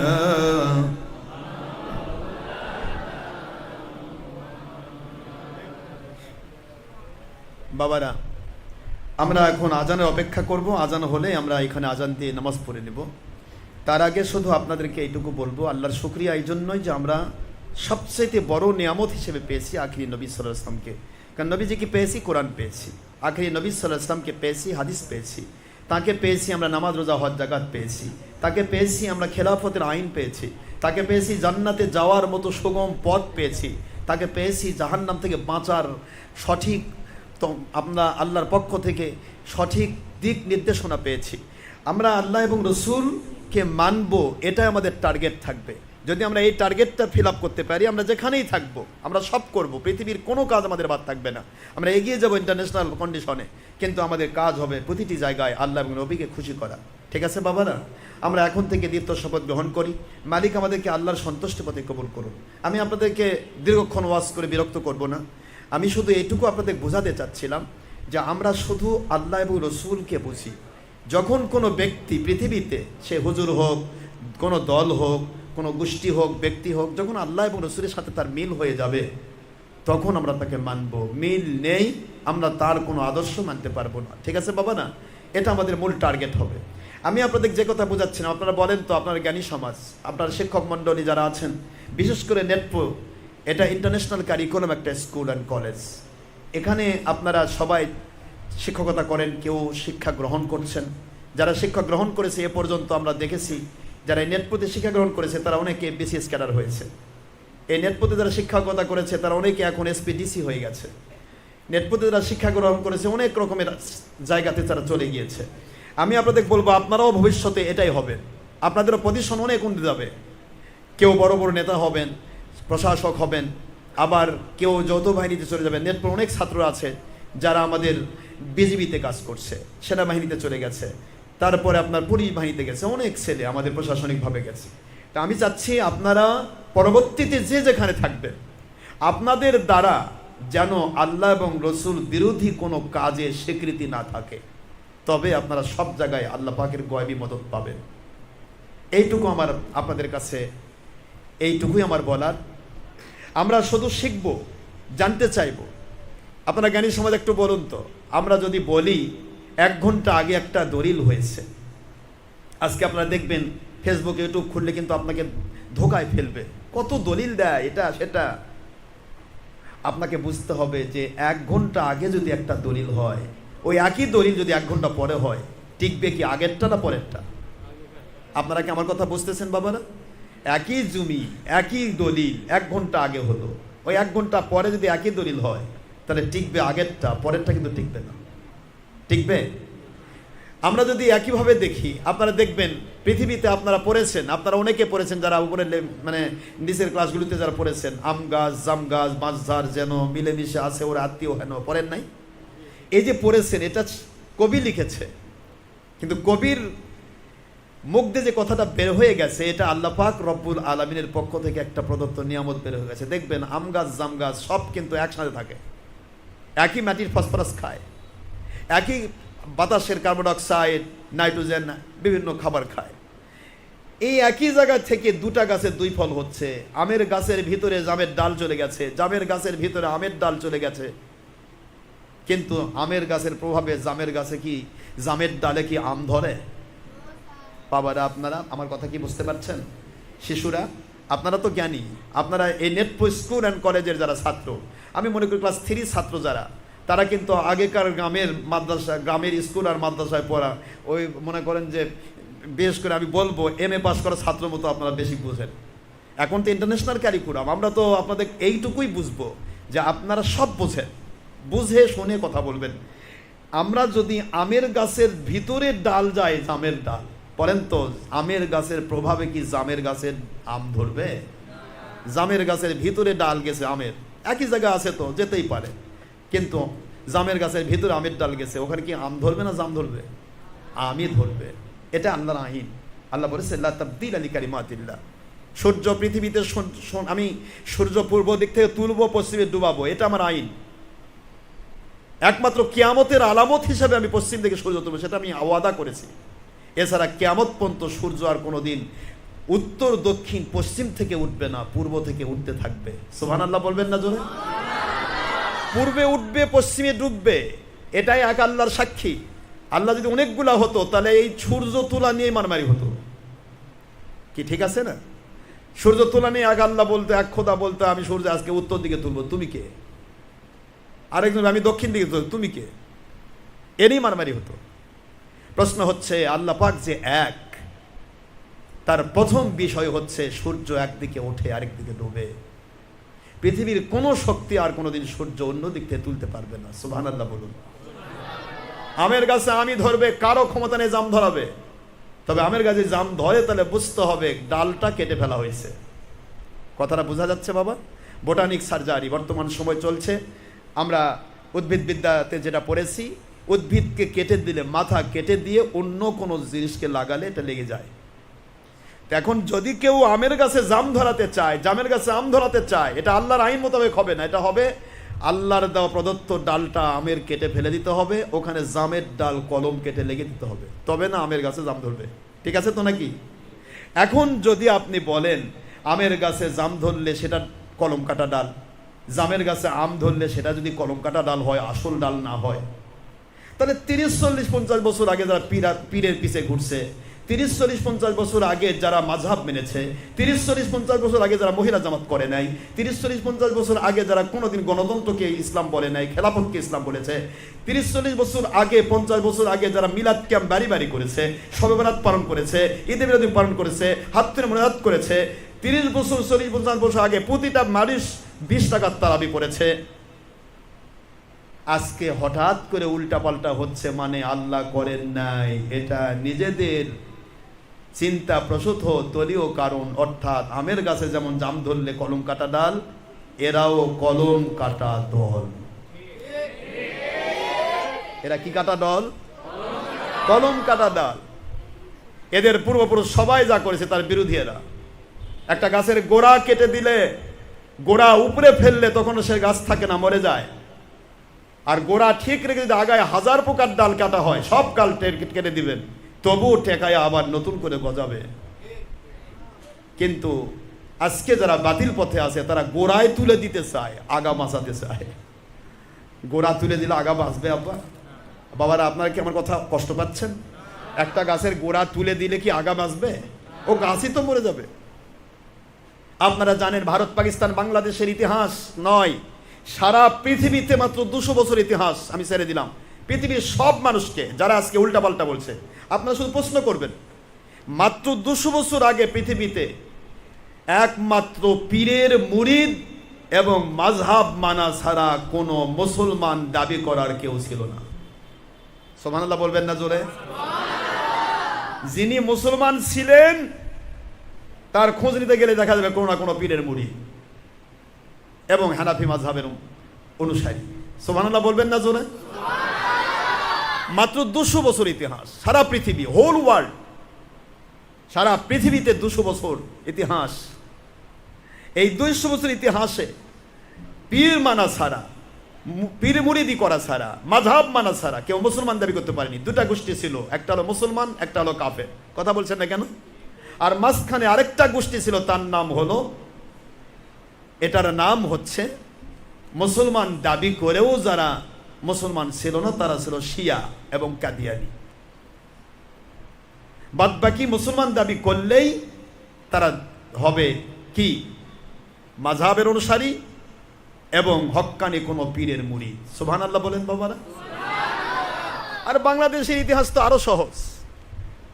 বাংলাদেশের ইতিহাস আজকে আমাদের সামনে তুলে ধরা হয়েছে, আজও পুণ্ডবর্ধন। দেখুন আপনারা মহাস্থানে চলে যান, মহাস্থানে যিনি শুয়ে আছেন তিনি পীর নাকি পীর বিরোধী? কথা বলছেন না কেন? মহাস্থান মানে পীর বিরোধী নয়, পীর শুয়ে আছে, ওনার সাথে 300 জন অনুসারী শুয়ে আছে, সবাই পীর ছিলেন। এই পীরগণ রহমতুল্লাহ আলাইহিম আজমাইন যদি এই মহাস্থান গড়ে না আসতেন, পুরা বগুড়া হিন্দু। কথা বলছেন না কেন? পুরা বগুড়া কি হিন্দুর বেটা? আমরা কি কি কথা বলছেন না কেন?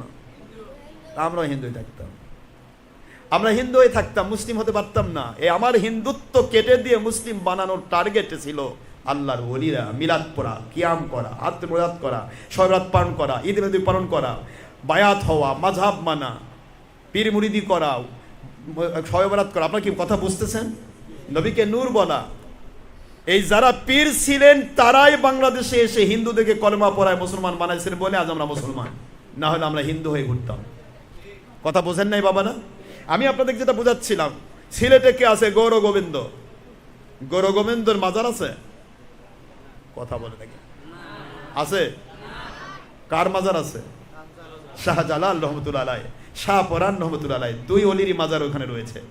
এই 2 জন মামা ভাগনা, এই 2 মামা ভাগনা মাজার থাকলো, অথচ গৌর গোবিন্দ পুরা সিলেটের মালিক দাবিদার, সে হলো রাজা, পুরা সিলেটের মালিক দাবিদার, তার অস্তিত্ব নেই, তার কোনো মাজার নেই। কেন? মাজার কোনো শয়তানের হয় না, মাজার হয় আল্লাহর ওলিদের। সেই মাজারের দুশ্মনী আজকে যারা করছে, এরাও ওই গোষ্ঠীরই মদত পুষ্ট। কথা কি বুঝতে পেরেছেন? ইহুদি নাসারা মুশরিকিন তারা চাচ্ছে কি করে আমরা সত্য পথ ছেড়ে দিয়ে বাতিল পথ ধরি, উপরে লেবেল লাগাবো আল্লাহ মানি, ভিতরে শয়তান মানবো।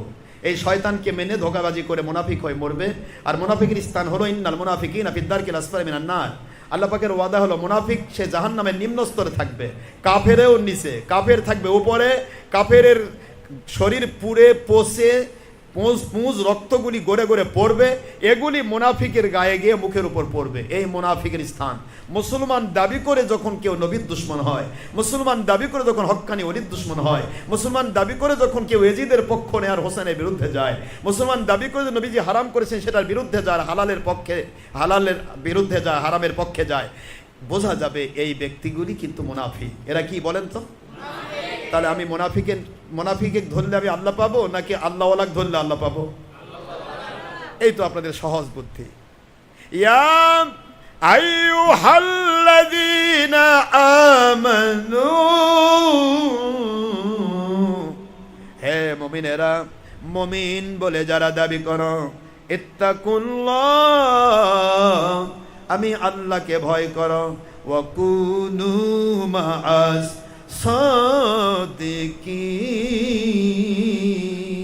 সাদিকিন।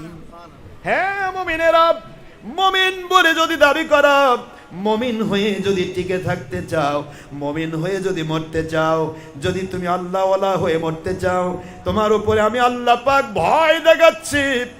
এমন পৃথিবীতে মানুষ আছে মুমিন দাবি করে, ইসলাম দাবি করেও তোমাকে আমি আল্লাহর পথ থেকে সরে দেবে। এই জন্য তোমাকে সাথী হতে হবে কার? ওয়াকুনু মাআস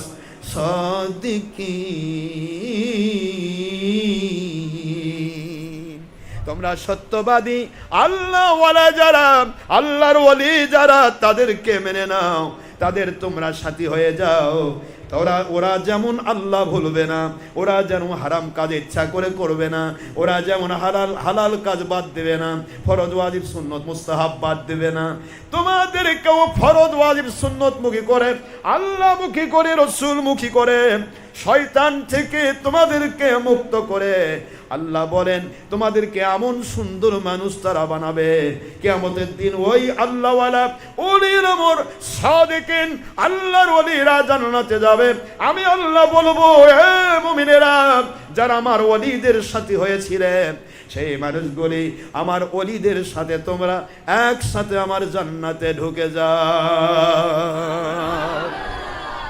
আল্লাহর আইন হলো কুনু মাআস সাদিকিন। তোমরা সত্যবাদী আল্লাহর ওলিদের সাথে হয়ে যাও, আল্লাহ ওয়ালাদের সাথে হয়ে যাও। তাহলে আমি আল্লাহ পাক তোমাদেরকে ওয়াদা করছি, পৃথিবীতে সিটা ধান যেমন ধানের সাথে লেগে থাকলে, ধান আর সিটা কেউ দেখে না, একসাথে বিক্রি হয়, এক বাজারে বিক্রি হয়, একই দোকানে বিক্রি হয়, একই দামে বিক্রি হয়। আমার আল্লাহ কুনু মাআস সাদিকিন, সাধারণ মানুষের ভুল হয়, জেনারেল শিক্ষিত মানুষের ভুল হয়, গুনাহ খাতা হয়। আমি আল্লাহ বলিনি যে তোমাকে মাফ করব না। যারা তওবা করায় তাদের কাছে যাও। ইন্নাল্লাহা, নিশ্চয় আল্লাহ, ইউহিব্বুত তাওয়াবিন, আল্লাহ তওবাকারীদেরকে পছন্দ করেন, ভালোবাসেন। ওয়া ইউহিব্বুল মুতাতাহহিরিন, তোমাদেরকে পবিত্র করে দিয়ে তোমাদেরকে জান্নাতি বানাতে পছন্দ করেন। সুবহানাল্লাহ বলুন। গুনাহগারের গুনাহ থাকবে বলে সে জাহান্নামে যাবে তা নয়। মুমিন ইচ্ছা করে গুনাহ করবে না। যে আল্লাহ এবং রাসূলকে ভালোবাসে সে কখনো ইচ্ছা করে গুনাহ করবে না। কিন্তু শয়তান তো পৃথিবীতে আছে, ঠিক না ভাই? ঠিক বলুন। শয়তানের প্রবঞ্চনায়, ধোকায় মানুষের গুনাহ হয়ে যায়। আর এই গুনাহ থেকে মুক্তির একটি পথ তওবা। আর আল্লাহ বলেছেন আমার নবী রাসূল আলাইহিস সালামকে পাঠাইছি মানুষকে শয়তানমুখী থেকে ছড়ে নিয়ে আল্লাহমুখী করার জন্য, নবীর কাছে গিয়ে তওবা করে বায়াত হওয়ার জন্য। সুবহানাল্লাহ বলেন। পৃথিবীতে 1,24,000 পয়গম্বর এসেছেন, একজন পয়গম্বরও ছিলেন না যিনি বায়াত করার নাই। পয়গম্বরের কাছে ও নবীর কাছে গিয়ে বায়াত হয়েছে, তবে না সে ব্যক্তি মুমিন হয়েছে। সুবহানাল্লাহ বলেন জোরে। নবীর কাছে গিয়ে বায়াত হলো মানে তওবা করলো, তার জীবনের পূর্ব গুনাহ মাফ হয়ে গেল, নতুন মুসলমান হলো, এখন সে ব্যক্তি জান্নাতি হয়ে গেল। সুবহানাল্লাহ বলেন। আমার আল্লাহ বলেন আমার উলিল আমর যারা হবে কিয়ামত পর্যন্ত তাদেরও কাজ এটাই, তারাও তওবা করাবে মানুষকে। তাদের কাজই হচ্ছে মানুষের গুনাহ থাকলো গুনাহগুলি যেন মাফ হয়ে যায়। আল্লাহ বলেছেন এই জন্য তওবা যারা করায় তাদের কাছে যাও, কুনু মা'আস সাদিকিন, সত্যবাদী ওলির কাছে যাও। আল্লাহ বলেন তারা তোমাদের তওবা করাবে। ইন্নাল্লাহা ইউহিব্বুত তাওয়াবিন ওয়া ইউহিব্বুল মুতাতাহহিরিন। সূরাতুল বাকারা 2 সূরা 2 পারা মদিনার মতন আইন 8 নম্বর 222। আল্লাহ পাক বললেন তোমরা যদি তওবা করো আমি আল্লাহ ওয়াদা করছি, ইন্নাল্লাযীনা ইউবাইউনাকা ইন্নামা ইউবাইউনাল্লাহ ইয়াদুল্লাহি ফাওকা আইদিহিম। সূরাতুল ফাত 26 নম্বর পারা 48 নম্বর সূরা আয়াত শরীফ নম্বর 10। আল্লাহ পাক বলেন দুনিয়ার মানুষ যদি আপনার কাছে এসে বায়াত হয় আমার বন্ধু, আমি আল্লাহ ওয়াদা করছি যত মানুষের বায়াত, আপনার কাছে কেউ বায়াত হলো, তার কাছে বায়াত, তার কাছে বায়াত, এভাবে ইমাম মাহদী আলাইহিস সালাম পর্যন্ত খেলাফত, ইমাম মাহদী আলাইহিস সালামের সারা পৃথিবীর খেলাফত আসবে। এই খেলাফতের ইমাম মাহদী আলাইহিস সালাম পর্যন্ত যে বায়াতের কানেকশনটা থাকবে, ওখানে ওই পর্যন্ত যারা গেল, ইমাম মাহদী তো সরাসরি নবীর কাছে যাবে না, ইমাম মাহদীর হাতে বায়াত হলো। ইমাম মাহদী আলাইহিস সালাম আরেকজন ওলির কাছে বায়াত হয়েছেন, তিনি আরেকজন ওলির কাছে বায়াত হয়েছেন, তিনি তাবেঈর কাছে বায়াত হয়েছেন, তাবেঈ সাহাবীর কাছে বায়াত হয়েছেন, সাহাবী আমার নবীর কাছে বায়াত হয়েছেন। আল্লাহ বলেন এই হাত বাই হাত যত মানুষের বায়াত তওবার কানেকশন আপনার হাত মোবারক এসে পৌঁছে গেল আমার বন্ধু, আপনার হাতের উপর তাদের হাত, ইয়াদুল্লাহি ফাওকা আইদিহিম, তাদের উপরের অংশটা আমি ফাঁকা রাখবো না, তাদের হাতের উপর আমি আল্লাহর কুদরতি হাত রেখে দিব। জোরে বলুন সুবহানাল্লাহ। সূরাতুল ফাত 26 নম্বর পারা 48 নম্বর সূরা আয়াত শরীফ নম্বর 10। আল্লাহ পাক বললেন যত মানুষের তওবা এবং বায়াতের হাত আপনার হাতে পৌঁছাবে আমি আল্লাহ ওয়াদাবদ্ধ, আমি তাদের হাতের উপর আমার কুদরতি পাওয়ারি হাত দিয়ে দিব এবং মাঝখানে তাদের হাত রেখে দিয়ে আমি আল্লাহ ওয়াদা করছি ইউবাদদিলুল্লাহু সাইয়্যাতিহিম হাসানাত, ওদের তওবা কবুল করে ওদের গুনাহ মাফ করে 100 বছরের গুনার জায়গা আমি নেকিতে পরিবর্তন করে দেব। সুবহানাল্লাহ। তাহলে তওবা থেকে যারা দূরে সরে রাখতে চায় তারাই হলো ওলি আউলিয়া বিরোধী শক্তি। আপনারা মনে রাখবেন ওলিদের কাছে গেলে তারা তওবা না করে ছেড়ে দিবে না। আর শয়তান দুটি জায়গায় খুব ভয় পায় যেখানে মানুষের গুনাহ মাফ হয়। এক, গুনাহ কোথায় মাফ হয়? গুনাহ মাফ হয়, হুজুর বলেছেন যে ব্যক্তি আমার উপর একবার দরুদ পড়লো তার উপর 10 বার রহমত নাজিল হবে, কমের পক্ষে 10টি গুনাহ মাফ হবে। সুবহানাল্লাহ বলেন। এই জন্য শয়তান ধোঁকা দিয়ে অনেক মানুষকে গুনাহ করায়, বলে যে দরুদ পড়া যাবে না, এটা করা যাবে না, মিলাদ করা যাবে না, কিয়াম করা যাবে না। কেন? কারণ শয়তান বোঝে যে দরুদ পড়লে, মিলাদ কিয়াম যখনই করা হলো তখনই সেখানে সবাই মিলে দরুদ পড়লো। বাবারা একা একা নামাজ পড়লে সওয়াব বেশি না জামাতের সাথে পড়লে সওয়াব বেশি? নামাজ দুটাই, সওয়াব কোনটার বেশি? তাহলে একা দরুদ পড়লে হবে না, আমরা তো বলিনি যে কেউ একা পড়ুক, দরুদ হবে, কিন্তু যৌথভাবে দরুদ পড়লে সওয়াব কম হবে না বেশি হবে? এখন যৌথভাবে দরুদ পড়ার বিরুদ্ধে আজকে ফতোয়া দেওয়ার হুজুরের অভাব নাই। মসজিদে মসজিদে জেনার বিরুদ্ধে ফতোয়া নেয়, ছবি মূর্তির বিরুদ্ধে ফতোয়া নেয়, খালি মিলাদের বিরুদ্ধে ফতোয়া। মসজিদে মসজিদে শুনবেন কোনো কথা না থাকলেও নবী আমাদের মতো মানুষ, বড় ভাইয়ের মতো, মাটির মানুষ, এইটা সেইটা, মানে যত কিছু নবীক নিয়ে সারা দুনিয়াতে হাজার মানুষের, প্রতিটা নেতার, প্রতিটা নেত্রীর, প্রত্যেকটা দলের তাদের আপনজনদের কি হয়? জন্মবার্ষিকী হয়। সেই জন্মবার্ষিকী গিয়া হুজুরের আগে কেক কাটে খায়। আর আখির নবী সাল্লাল্লাহু আলাইহি ওয়াসাল্লামের ঈদে মিলাদুন নবী উপলক্ষে র্যালি হলে ওদের মাথা খারাপ হয়। কথা বলে না। কি কথা বলছেন না কেন? আমার কথা কি খারাপ লাগতেছে? জন্মবার্ষিকীতে গিয়ে, যদিও একমাত্র আখেরি নবী সাল্লাল্লাহু আলাইহি ওয়াসাল্লাম, ওনার জন্মবার্ষিকী নয়, উনি পৃথিবীতে আসার দিন আল্লাহর নিয়ামত নিয়ে এসেছেন, এই জন্য ওই দিন আল্লাহ নিজে পৃথিবীবাসীকে ওই দিন খুশি হতে বলেছেন আল্লাহ পাকের নবী পাওয়ার কারণে। জোরে বলুন সুবহানাল্লাহ। এটা আল্লাহর আইন, এটা কারো বানানো গল্প নয়। আপনার বাবার, আপনার মায়ের, আমার অমুকের জন্মবার্ষিকী করা আল্লাহর আইন নয়। আপনি করছেন, করতে পারেন, ওটা আপনার ব্যক্তিগত ব্যাপার। সেখানে যেন বাতিলদের কাজ না থাকে, সেখানে যেন কাফের মোশরিকের নিয়ম না থাকে। জন্মবার্ষিকী উপলক্ষে মিলাদ মাহফিল করলেন, তার জন্য দোয়া করলেন, তার পুরা জীবন গুনাহ মাফ হলো, তার উপর রহমত নাজিল হলো, তার জীবনটা সুন্দর, ভালো, খারাপ না। কিন্তু আমি বলছি, যেই হুজুরের আজকে বিরোধী দল সরকারি দলের সাথে লেগে থাকে, বিরোধী দলের নেত্রী বা নেতা বা যে কেউ হোক, তার যদি মিলাদ, তার যদি মৃত্যুবার্ষিকী তো যাচ্ছে, জন্মবার্ষিকী তো যাচ্ছে, কেক কাটা অনুষ্ঠানও যাচ্ছে, আবার ঈদে মিলাদুন্নবী 12 রবিউল আউয়াল, যেটার ব্যাপারে আল্লাহর ডাইরেক্ট আইন, আমার নবী আসার কারণে তোমরা খুশি হও। সুবহানাল্লাহ বলেন। কুল বিফাদলিল্লাহি ওয়া বিরহমাতিহি ফাবিযালিকা ফালইফরাহু ওয়া খায়রুম মিম্মা ইয়াজমাউন। সূরা ইউনূস এর ডাইরেক্ট আল্লাহ 58 নম্বর আয়াতে বলেছেন যে তোমরা আমার রাসূলকে প্র্যাকটিক্যাল কোরআন রহমত হিসেবে পেয়ে আল্লাহর কাছে খুশি হও, আল্লাহ পাকের কাছে খুশি হয়ে আল্লাহ প্রদত্ত নেক আমল করো। আর এতে কি হবে? হুয়া খায়রুম মিম্মা ইয়াজমাউন, এটা তোমাদের দুনিয়ার সকল নেক আমলের চেয়ে উত্তম বদলা আমি দান করব। সুবহানাল্লাহ। যেখানে আল্লাহ আইন করছেন যে আমার নবীকে পাওয়ার কারণে, কোরআনকে একটি কিতাব, আর কোরআন শরীফ প্র্যাকটিক্যাল কিতাব হলো আখেরি নবী সাল্লাল্লাহু আলাইহি ওয়াসাল্লাম, তাকে রহমত হিসেবে পাওয়ার কারণে আমি আল্লাহর কাছে খুশি প্রকাশ করো। সে আইনটা আল্লাহ সূরাতুল ইউনূস এর 58 নম্বর আয়াত শরীফে দিয়ে দিলেন। তারপরে ওই দিন যদি মিলাদ নবী করা হয়, ওই দিন আমরা র্যালি করব, ওই দিন আমরা রাতের বেলা সারা রাত ধরে ইবাদত বন্দেগী করব, ওই রাতে সেহরি খেয়ে পরের দিন রোজা রাখবো, এগুলি বাতিলদের মুখের খালি চুলকানি ওঠে। এটার নাম হলো বাতিল ফেরকার এজিদ বাহিনী। এরা নিজেদের কোম্পানির জন্য হাজার কথা কাজ করবে। একটা নেতা ছাড়া পড়লো, 2 নম্বর নেতা, তাদের নেতা টুপিওয়ালা হোক দাড়িওয়ালা হোক না থাক, বের হলো, নেতার জন্য গোটা দেশ জুড়ে হই রয়ে বরকনে এলো, লাফালাফি ঝাপাঝাপি, গাড়ির গহরের শেষ নাই, ফুলের শেষ নাই, এটার শেষ নাই, ফুলের তোড়া দিচ্ছে, ফুল দিয়ে বরণ করতেছে, যেখানে সেখানে গরু জবাই করে খাচ্ছে, কোনো সমস্যা নাই। নিজের নেতা তো, নেতার জন্য আনন্দ করা যাবে, নেতার জন্য গোটা দেশ অচল করে দিয়ে র্যালি করা যাবে। কিন্তু আখেরি নবী সাল্লাল্লাহু আলাইহি ওয়াসাল্লাম সকল নবী রাসূলের সর্দার, তিনি এসেছেন নামাজ পেয়েছি, তিনি এসেছেন রোজা পেয়েছে, তিনি এসেছেন হজ পেয়েছি, যাকাত পেয়েছি, তিনি এসেছেন আমি জান্নাতের সুপারিশ পেয়েছি, তিনি এসেছেন আমরা কোরআন পেয়েছি। সেই নবী আসার দিনে যদি আমরা র্যালি করি, সেই নবী আসার দিনে যদি আমরা অনুষ্ঠান করি, তাহলে মাথা খারাপ হয়ে যায়। এদেরকে বলা হয় এজিদ বাহিনী। কি বাহিনী? কথা বলেন না কেন? এদের মুখে এজিদের প্রশংসা থাকে, এরা এজিদের প্রশংসা করবে, আর জান্নাতের সর্দার হোসেন রাদিয়াল্লাহু পক্ষে কথা বলবে না।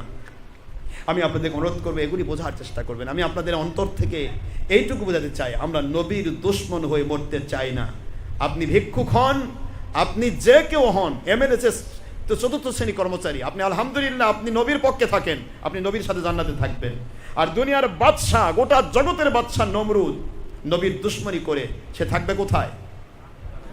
জাহান্নামের অতল গহ্বরে। এই জন্য নবীজির পক্ষে থাকবেন বাবারা। আমি শিশুদেরকে বলছি, আমার যুবক তরুণদের বলছি, আমার ইয়ং জেনারেশন, বিশেষত আমার শিক্ষক মণ্ডলী যারা, তারা তো আপনার ইয়ং, আপনাদের বলছি, আমার ছাত্র মণ্ডলী বাবাদেরকে বলছি, আমার মাদেরকে বলছি, যারা পর্দার অন্তরে আছেন, আমি সবাইকে, এবং নেটে যারা আছেন সবাইকে বলছি, আমাদের কাজ, আমাদের নাফসানিয়াত নয়, গোলামি নয়, একমাত্র গোলামি আল্লাহ এবং রসুলের। যদি আল্লাহ এবং রসুলের গোলামি কেউ করে, সেই হুজুরকে মানেন। আল্লাহ এবং রসুলের গোলামি যদি কোনো বিশ্বাস করে, ওই পীরকে মানেন। আল্লাহ এবং রসুলের গোলামি করে না, ও পীরকে মানা যাবে না। ও পীর আল্লাহর গোলাম আপনাকে বানাবে না, ও শয়তানের গোলাম বানাবে। আল্লাহ এবং রসুলকে মানে না, এমন মুফতি, মুহাদ্দিস, মুফাসসির, ইমামকে মানবেন না, কারণ ও আপনাকে আল্লাহর গোলাম বানাবে না, আল্লাহর গোলামের নাম করে ডাকবে, আর নিজের কোম্পানির পক্ষে আপনাকে কলুর বলদের মতো খেটে নেবে, আপনার জিন্দগি অসল করে দিয়ে বেঈমান করে জাহান্নামে পাঠাবে। নাউজুবিল্লাহ বলবেন না জোরে? এই জন্য আল্লাহর গোলাম হতে হবে। কার গোলাম বাবারা? আর আল্লাহ পাকের আইন হলো ওয়াতিউ রসুল, আমার গোলামি করতে চাইলে আমার রসুলকে মেনে নাও, রসুলের গোলামি। ওয়া উলিল আমরি মিনকুম, আমার রসুলের গোলামি করতে চাইলে কিয়ামত পর্যন্ত নবীকে পাবে না। নবীকে মানে যারা, সেই উলিল আমর, আল্লাহর ওলিদেরকে মেনে নাও। যাকে মানা হয়, আদেশ করলে মানতে হয়, নিষেধ করলে ছাড়তে হয়, এটাকে গোলামি বলে। কি বলে বলেন তো? কি বলে? আল্লাহর নবীর গোলামি আল্লাহর আদেশ মোতাবেক উম্মত হিসেবে, আল্লাহর ওলিদের গোলামি আল্লাহর আদেশ হিসাবে মুরিদ হিসাবে, আর আল্লাহর গোলামি আল্লাহর আদেশ হিসেবে, আল্লাহর বান্দা হিসেবে। বুঝতে পেরেছেন বাবারা? এখানে কোনো শিরকিয়াত নেই। শিরক ওইটা যারা আল্লাহ মনে করে পৃথিবীর কাউকে, আল্লাহ পাকের অংশ মনে করে। নাউজুবিল্লাহ। আল্লাহর অবতার নেই, আল্লাহর কোনো অংশ নেই। আল্লাহ স্রষ্টা, খলিক, মালিক, রব, এক ও অদ্বিতীয় আল্লাহ। সেই আল্লাহ পাকের আইন মানা আমাদের জন্য ফরজ। আল্লাহ আইন করেছেন তোমার মা বাবাকে মেনে নাও। মা বাবাকে মানে নেওয়া মানে মা বাবার গোলামি। কিন্তু মা বাবার গোলামি করলে হয়টা কার গোলামি? যেহেতু আদেশটা কার, বলেন কার আদেশ? শিক্ষকের হুকুম মোতাবেক চলো। আদেশ করেন যাহা মোর গুরু, সেই মদন মোহন তর্কালঙ্কার সেই শিশু শিক্ষায় লেগেছিল। আদেশ করেন যাহা মোর গুরুজনে, সেই কাজ আমি যেন করি ভালো মনে। এই কথাটা আপনারা শিক্ষককে কেন মানবেন? শিক্ষককে কেন মানবেন? কারণ আমার আল্লাহ আইন করেছেন যে তোমাকে একটা অক্ষর শিক্ষা দিয়েছে, তুমি তার গোলাম। সুবহানাল্লাহ বলেন। তাকে মানা তোমার জন্য আল্লাহর হুকুম। এই জন্য শিক্ষকের সাথে বেয়াদবি করলে আল্লাহ খুশি হয় না। ছাত্ররা যে শিক্ষকের সাথে বেয়াদবি করে, ওই ছাত্র কোনো দিন পৃথিবীতে কামিয়াব হতে পারে না। যেই ছাত্রকে আল্লাহ পছন্দ করে না, তার দ্বারা শিক্ষকের সাথে বেয়াদবি হয়। যেই সন্তানকে আল্লাহ সন্তান হিসেবে পছন্দ করে না, ওই সন্তানের দ্বারা মা বাবার সাথে বেয়াদবি হয়। যেই বান্দাকে আল্লাহ বান্দা হিসেবে কবুল করেন না, ওই বান্দা আল্লাহ পাক রব্বুল আলামিন, নবী এবং ওলিদের দুশমন হয়। কথা কি বুঝতে পেরেছেন? ওলির দুশমন হলে বুঝবেন সে ব্যক্তি আল্লাহর দুশমন। ওমান আদালি ওয়ালিয়ান ফাকাদ আযানতুহু বিল হার। এটা আমার গল্প নয়, বুখারী শরীফে 6502 নম্বর হাদিস, আপনারা খুললে পেয়ে যাবেন। আল্লাহ পাক বলেন, যদি আমার ওলির কেউ দুশমনি করে, আমি আল্লাহ তার বিরুদ্ধে অ্যাডভান্স যুদ্ধ ঘোষণা দিলাম। আর আল্লাহ বুঝাচ্ছেন, আমি যার বিরুদ্ধে যুদ্ধ করি সে আমার শত্রু। আর কিয়ামত পর্যন্ত আইন রইল, আল্লাহর শত্রু কখনো মুমিন হবে না, সে বেঈমান হয়ে মরবে। নাউজুবিল্লাহ বলবেন না জোরে? এই জন্য যারা মাথায় টুপি দিয়ে ওলিদের দুশমনি করে, বুঝবেন এরা কিন্তু শুধু উপরে টুপি দেওয়া, ভেতরে কিন্তু এদের ঈমান নেই। আল্লাহর আইন হচ্ছে ওলিদের দুশমনি করলে সে ব্যক্তির বিরুদ্ধে আল্লাহর যুদ্ধ ঘোষণা। আর আল্লাহর যুদ্ধ মানে হলো সে আল্লাহর শত্রু, সে বন্ধু নয়। বন্ধুর সাথে কখনো যুদ্ধ হয় না। বন্ধুর সাথে শুধুমাত্র মহব্বত হয়, কোলাকুলি হয়, মুসাফা হয়। বন্ধুর সাথে একসাথে খাওয়া হয়, থাকা হয়। বন্ধুর সাথে কখনো যুদ্ধ হবে না। যুদ্ধ হয় শত্রুর সাথে। কার সাথে যুদ্ধ হয় বলেন তো? তো আল্লাহ বোঝাচ্ছেন, আমার ওলিদের যারা দুশমনি করে, আমি আল্লাহ তার বিরুদ্ধে যুদ্ধ ঘোষণা দিয়েছি। অর্থাৎ আল্লাহর শত্রু সে। আর আল্লাহর শত্রু যদি গোটা দুনিয়ার সব লেখাপড়া করে, গোটা দুনিয়ার সব মসজিদে ইমামতি করে, তবুও সে কিন্তু আল্লাহর দুশমন হয়ে মরবে। আল্লাহর দুশমন কখনো মুমিন হয়ে মরবে না, বেঈমান হয়ে মরবে। নাউজুবিল্লাহ বলবেন না জোরে? এখন যে ব্যক্তি আল্লাহর দুশমন, বেঈমান, এই বেঈমান মানুষকে আল্লাহওয়ালা বানাবে না বেঈমান বানাবে? এই জন্য আল্লাহ করলেন, ইয়া আইয়ুহাল্লাযীনা আমানুত্তাকুল্লাহ, হে বান্দারা মুমিনেরা ভয় করো আল্লাহকে, যাকে তাকে নয়। ওয়া কুনু মা'আস সাদিকিন, সত্যবাদী আল্লাহওয়ালার সাথী হও, যারা অহংকারী নয়, হিংসুক নয়, বেয়াদব নয়, আল্লাহ এবং নবীর সাথে বেয়াদবি করে না, নবীকে আমাদের মতো বলে না, বড় ভাইয়ের মতো বলে না, মাটির মানুষ বলে না। মিলাদ, কিয়াম, শবে বরাত, ঈদে মিলাদুন যা যা হয়ে আসতেছে দলিল ভিত্তিক, সেগুলি যারা করে, দুশমনি যারা করে না, এক কথায় নবী পাক সাল্লাল্লাহু আলাইহি ওয়াসাল্লাম এবং ওলিয়া উলিয়ার দুশমনি যারা করে না, এদেরকে তোমরা মেনে নাও, তাহলেই তোমাদেরকে আল্লাহওয়ালা এবং নবী প্রেমিক তারা বানায় ফেলবে। জোরে বলুন সুবহানাল্লাহ। আমরা শুধু এইটুকুই জানতে চাই, ইউসুফ সিদ্দিকুল আলাইহিস সালামকে আল্লাহ এমনভাবে তৈরি করেন, আপনারা জেনেছেন, তার ভাইয়েরা দুশমনি করে কূপে ফেললো। যে ভাইয়েরা দুশমনি করে কূপে ফেললো, সে ভাইয়েরা থাকলো 40 বৎসর ভেড়ার রাখাল। আর যাকে দুশমনি করে কূপে ফেলা হলো, তাকে উঠায় আমার মালিক বানালেন মিশরের বাদশা। সুবহানাল্লাহ বলবেন না জোরে? এটা কার কাজ বাবারা, কার কাজ? এই আল্লাহ এখনো আছে না নাই? কিয়ামত পর্যন্ত থাকবে কি থাকবে না? তাহলে আমরা তো কূপে পড়ি নাই, আমাদেরকে কেউ কূপে ফেলতে পারে নাই। ইউসুফ আলাইহিস সালামকে তো কূপে ফেলানো হয়েছে, সেখান থেকে টেনে নিয়ে আল্লাহ পাক মিশরের বাদশা বানাইছে। যে মিশরে আল্লাহ ডাকার মতো একটা ব্যক্তি ছিল না, সেই পুরা মিশরকে তিনি তার গোলাম বানালেন। এবং ইউসুফ আলাইহিস সালাম প্রথমে বলেন নাই আমি তোমাদের আল্লাহর গোলাম বানাইছি। উনি বললেন, এই গম ক্রয়ের বিনিময়ে পুরা মিশরের বাসী যত আছে সমস্ত ব্যক্তি আমার কাছে ক্রয় হয়ে গেল, আমি কিনলাম। তিনি কিনে নিলেন, গোলাম বানায় ফেলেন সবাইকে। এই গোলাম বানানোর পরে নির্দিষ্ট দিনে গিয়ে তিনি ইবাদতখানায় গিয়ে ঘোষণা দিলেন, আমি আপনাদেরকে আমার গোলাম বানাইছি। উদ্দেশ্য কি? আমি হলাম আল্লাহর প্রতিনিধি, আমার গোলামি করা মানে আল্লাহর গোলামি করা। আজ থেকে আপনারা পরিপূর্ণ আল্লাহর গোলাম। জোরে বলুন সুবহানাল্লাহ। নবী রাসূল আলাইহিস সালাম বা হক্কানি ওলিগণ যে গোলাম বানান, এই গোলামের উদ্দেশ্য হলো দুনিয়ার সমস্ত শয়তানের গোলামি থেকে মুক্তি দিয়ে আল্লাহর গোলাম বানানো। বুঝতে পেরেছেন বাবা না? আর নবী রাসূল আলাইহিস সালাম ওলিয়া উলিয়ার দুশমন যারা, তাদের গোলামি করার অর্থ হলো আল্লাহ এবং রাসূল থেকে দূরে সরে দিয়ে শয়তানের গোলাম বানানো। আমরা কার গোলাম হতে চাই? শয়তানের গোলাম নাকি আল্লাহর গোলাম? তাহলে আল্লাহর গোলামি হতে হলে মা বাবার খেদমত করতে হবে, আল্লাহর গোলাম হতে গেলে ওলিয়া উলিয়াকে মানতে হবে, আল্লাহর গোলামি করতে গেলে সব আল্লাহর আদেশ। কার আদেশ? আল্লাহর আদেশ। মা বাবাকে মানো, আল্লাহর আদেশ। শিক্ষককে মানো, আল্লাহর আদেশ। ছোটদের স্নেহ করো, বড়দের শ্রদ্ধা করো। মাল্লাম ইয়ারহাম সগীরানা ওয়ালাম ইয়াক্তির কাবীরানা ওয়ালাম ইউআযযিম আলিমানা ফালাইসা মিন্না। আল্লাহর হাবিব সাল্লাল্লাহু আলাইহি ওয়াসাল্লাম বলেন, যে ব্যক্তি আমার ছোটদের স্নেহ করলো না, বড়দের শ্রদ্ধা করলো না, আলেমদের তাজিম করলো না, হক্কানি আলিম, আল্লাহ পাকের হাবিব বলেন সে ফালাইসা মিন্না, সে আমার উম্মতের অন্তর্ভুক্ত নয়। সুতরাং নবীজির উম্মত হতে গেলে এগুলি মানতে হবে। ঠিক না? ঠিক বলুন। আপনারা বড় যারা ছোটদের স্নেহ করবেন, আদর করবেন, ছোটরা আপনাদের থেকে শিখবে, শ্রদ্ধা করা শিখবে, আপনাদের ভালোবাসা শিখবে। এরপরে আল্লাহ পাকের আইন হচ্ছে স্ত্রীর হক আদায় করো, সন্তানের হক আদায় করো, সব আল্লাহর আইন। কার আইন বলেন তো? আপনি হক আদায় করতেছেন স্ত্রীর, আর ইবাদত হচ্ছে আল্লাহর, এটার নাম আল্লাহর গোলামি। এখন কেউ কি বলছে স্ত্রীকে হক আদায় করলে স্ত্রীর গোলামি হয়? স্বামীর হক যদি স্ত্রী আদায় করে স্বামীর গোলামি হয় না আল্লাহর গোলামি হয়? স্বামীর হুকুম মানলো, গোলামি হলো আল্লাহর। মায়ের হুকুম মানলো, বাবার হুকুম মানলো, গোলামি হলো আল্লাহর। এখন ওলির হুকুম মানলো, গোলামি হলো ওলি। এই যে বুঝাচ্ছে যে পীরের গোলাম বানাচ্ছে। পীরের গোলাম নয়, পীর মানা আল্লাহর হুকুম। সুবহানাল্লাহ বলেন না জোরে? মাকে মানলে যেমন আল্লাহকে মানা হয়, মায়ের হুকুম মানা আল্লাহর হুকুম এই জন্য, বাবার হুকুম মানা আল্লাহর হুকুম এই জন্য, স্ত্রীর হুকুম, স্ত্রীকে মানা, স্ত্রীকে ভালোবাসা আল্লাহর হুকুম, স্ত্রী আর স্বামীকে মানা আল্লাহর হুকুম, সন্তানকে মা বাবা তারা সন্তানকে ভালোবাসে, এটা আল্লাহর হুকুম, দেশ জাতি ইসলামের ক্ষতি না করা আল্লাহর হুকুম, দেশ জাতি ইসলামের উপকার করার চেষ্টা করা আল্লাহর হুকুম। এই যে হুকুম হচ্ছে আল্লাহর, এই জন্য আপনি উম্মতের খেদমত করবেন, খেদমতটা হয়ে যাবে আল্লাহর। সুবহানাল্লাহ বলেন। ঠিক এইভাবে আল্লাহ পাক বলেন, আমার ওলিকে মেনে নাও, আমি আল্লাহর হুকুম, আমি আল্লাহকে মানা হবে। সুবহানাল্লাহ। আমার নবীকে মেনে নাও, আমি আল্লাহর হুকুম, আমার নবীকে মানলে আমাকে মানা হয়ে যাবে। সুবহানাল্লাহ। এই জন্য আমরা আল্লাহ এবং রাসূলকে মোতাবেক মানতে চাই, চলতে চাই, এটা আমাদের জীবন। ঠিক আছে বাবারা? না কষ্ট হচ্ছে আপনাদের? দর্শক আল্লাহুম্মা সাল্লি আলা মাওলানা মুহাম্মদ ওয়া আলা আলি সাইয়্যিদিনা।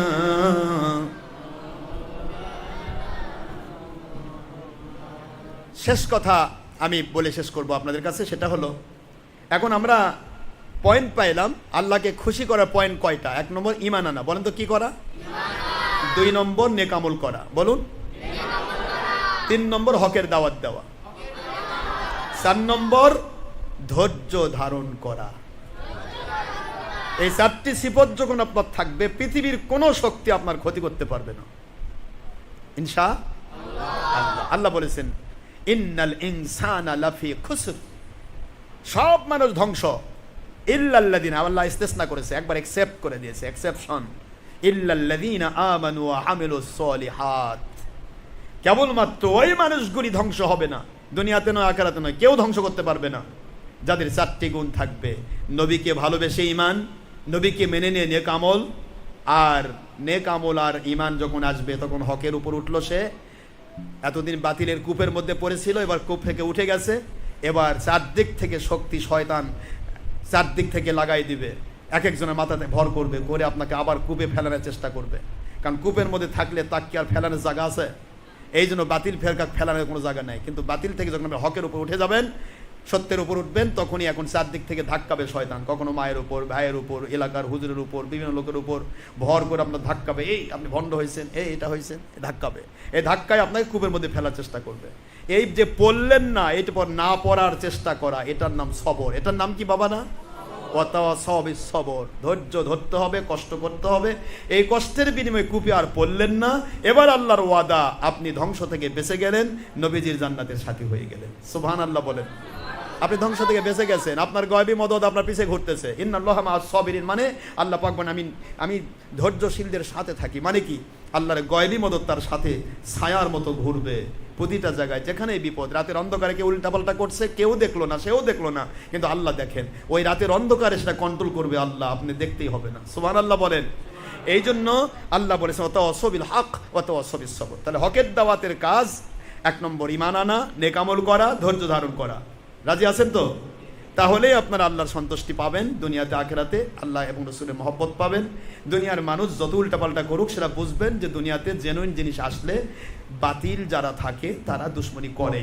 কারণ সূর্য যখন উঠবে রাতের অন্ধকার থাকতে পারে না, ঠিক না বে ঠিক বলেন? এখন সূর্য উঠলে রাতের অন্ধকার থাকতে পারে না, আমেরিকায় পালিয়ে যায়। তাহলে কি আমেরিকায় যে অন্ধকার পালিয়ে গেল, সূর্যকে ভালোবেসে পালিয়ে গেল না রাগ করে পালিয়ে গেল?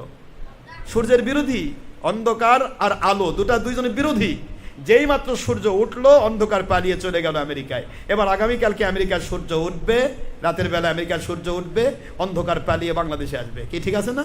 ঠিক এইরকমই দুনিয়াতে যত বাতিল আছে, যারা ভয় পায় যে এই ব্যক্তির সত্য কথা প্রকাশ হয়ে গেলে আমার ধরা খাওয়া লাগবে, মানুষ আমারটা মানবে না, এই মানুষগুলি ভয় পায়। হকের দাওয়াতের মানুষ কখনো কাউকে ভয় পাবে না, কারণ তারা একটাই শক্তি নিয়ে চলে, তা আল্লাহর গয়বী মদদ। জোরে বলুন সুবহানাল্লাহ। আল্লাহর গয়বী মদদ যার সাথে আছে, পৃথিবীর কোনো শক্তি নাই তাকে এক চুল নড়াতে পারে। আপনারা উপন্যাস পড়ে দেখবেন, এখন তো ছবির যুগ, এখন তো উপন্যাসগুলিকে ছবি বানানো হয়, নায়ক নায়িকারা এটাকে পাঠ করে দেখায়, যেটা আমরা ছবি ভিডিওকে হারাম বলি। নবীজি পাক সাল্লাল্লাহু আলাইহি ওয়াসাল্লাম হারাম বলেছেন। হারাম হিসেবে যদি কেউ কারো গুনাহ হয়ে যায়, সে তওবা করে ফিরে আসবে, আল্লাহ তাকে মাফ করবে, ঠিক না ঠিক? কিন্তু হারামকে যদি কেউ হালাল বলে, আল্লাহর কোরআন অস্বীকার হবে, ঈমান চলে যাবে। আমরা শুধু এইটুকু বলি, শুধু হারামটাকে হারাম জেনে তার হোক, ভুল হচ্ছে, একদিন সে তওবা করবে, কিন্তু হারামটা যেন কখনো হালাল মনে না করে। এটা আমাদের দাওয়াত। কি ঠিক আছে বাবা? না, গুনাহ মুক্ত থাকাই হলো আমাদের দায়িত্ব, চেষ্টা করা। এখন আপনি আমি সবাই যে এখানে আমরা ছবি, মূর্তি, ভিডিও, টিভির বিষয়টা এসেছি, আজকে সাধারণ মানুষের সবার ভুল হচ্ছে। হোক আলেম ওলামা ওলিয়া আউলিয়া যদি ছবি, ভিডিও, টিভি না করতো, তাহলে কিন্তু হালাল আর হারাম পার্থক্য থাকতো, ঠিক না? ঠিক বলেন? পার্থক্য থাকতো, যে এটা হারাম এটা হালাল। যখন আলেম ওলামা, পীর, মাশায়েখ সবাই মিলে ছবি ভিডিও শুরু করেছে, তখন সাধারণ মানুষ ভাবতেছিল সব জায়েজ। কি মনে করতেছে বলেন তো? জায়েজ। তাহলে ইসলামের শরীয়তে যেটা হারাম সেটা জায়েজ বলে ঈমান থাকবে তো বাবারা? আমরা ওইটুকুই চাচ্ছি, শুধু ঈমানটা যেন নষ্ট না হয়। বেঈমান হয়ে মরে গেলে সে নবীর বেটা হলেও কবরে কিচ্ছু পাবে না, আর ইমানদার হয়ে মরে গেলে সে ভিক্ষুকের বেটা হলেও সে কবরে বসে সবার দোয়া পাবে। সুবহানাল্লাহ বলেন জোরে। আমি চাচ্ছি কোনো ব্যক্তি যেন বেঈমান হয়ে না মরে। আমল কম বেশি থাকবে, কার আমল বেশি আছে, কার আমল কম আছে। কেউ পাগড়ি পরবে, কেউ পরবে না, কেউ সুন্নতি টুপি পরবে, কেউ অন্য টুপি পরবে, কেউ টুপি পরবে না, কেউ সুন্নতি জামা পরবে, কেউ পরতে পারবে না, কেউ অনেকে আছে নামাজ রোজা হজ জাকাতই করে না। এমনও মানুষ আছে কি না জোরে বলেন? কিন্তু কমের পক্ষে নামাজ রোজা হজ জাকাতকে সে ফরজ জানুক, এটাকে যেন সে এটার থেকে যেন দূরে, এটা যেন দুশ্মন না হয়। হারামকে হারাম জানুক, সুদ, ঘুষ, জেনা, ব্যভিচার, চুরি, ডাকাতি, খুন খারাপি, দেশের ক্ষতি, জাতির ক্ষতি, ইসলামের ক্ষতি, জঙ্গিপনা, সন্ত্রাসীপনা, মানুষ খুন, ইয়াবা, গাঁজা, হেরোইন, যাবতীয় হারাম মাদক দ্রব্য, বিড়ি, সিগারেট, গুল, তামাক, নেশাদ্রব্য, খেলাধুলা, যা কিছু আছে সব কিছু তারা হারাম জানুক, গুনাহ হচ্ছে।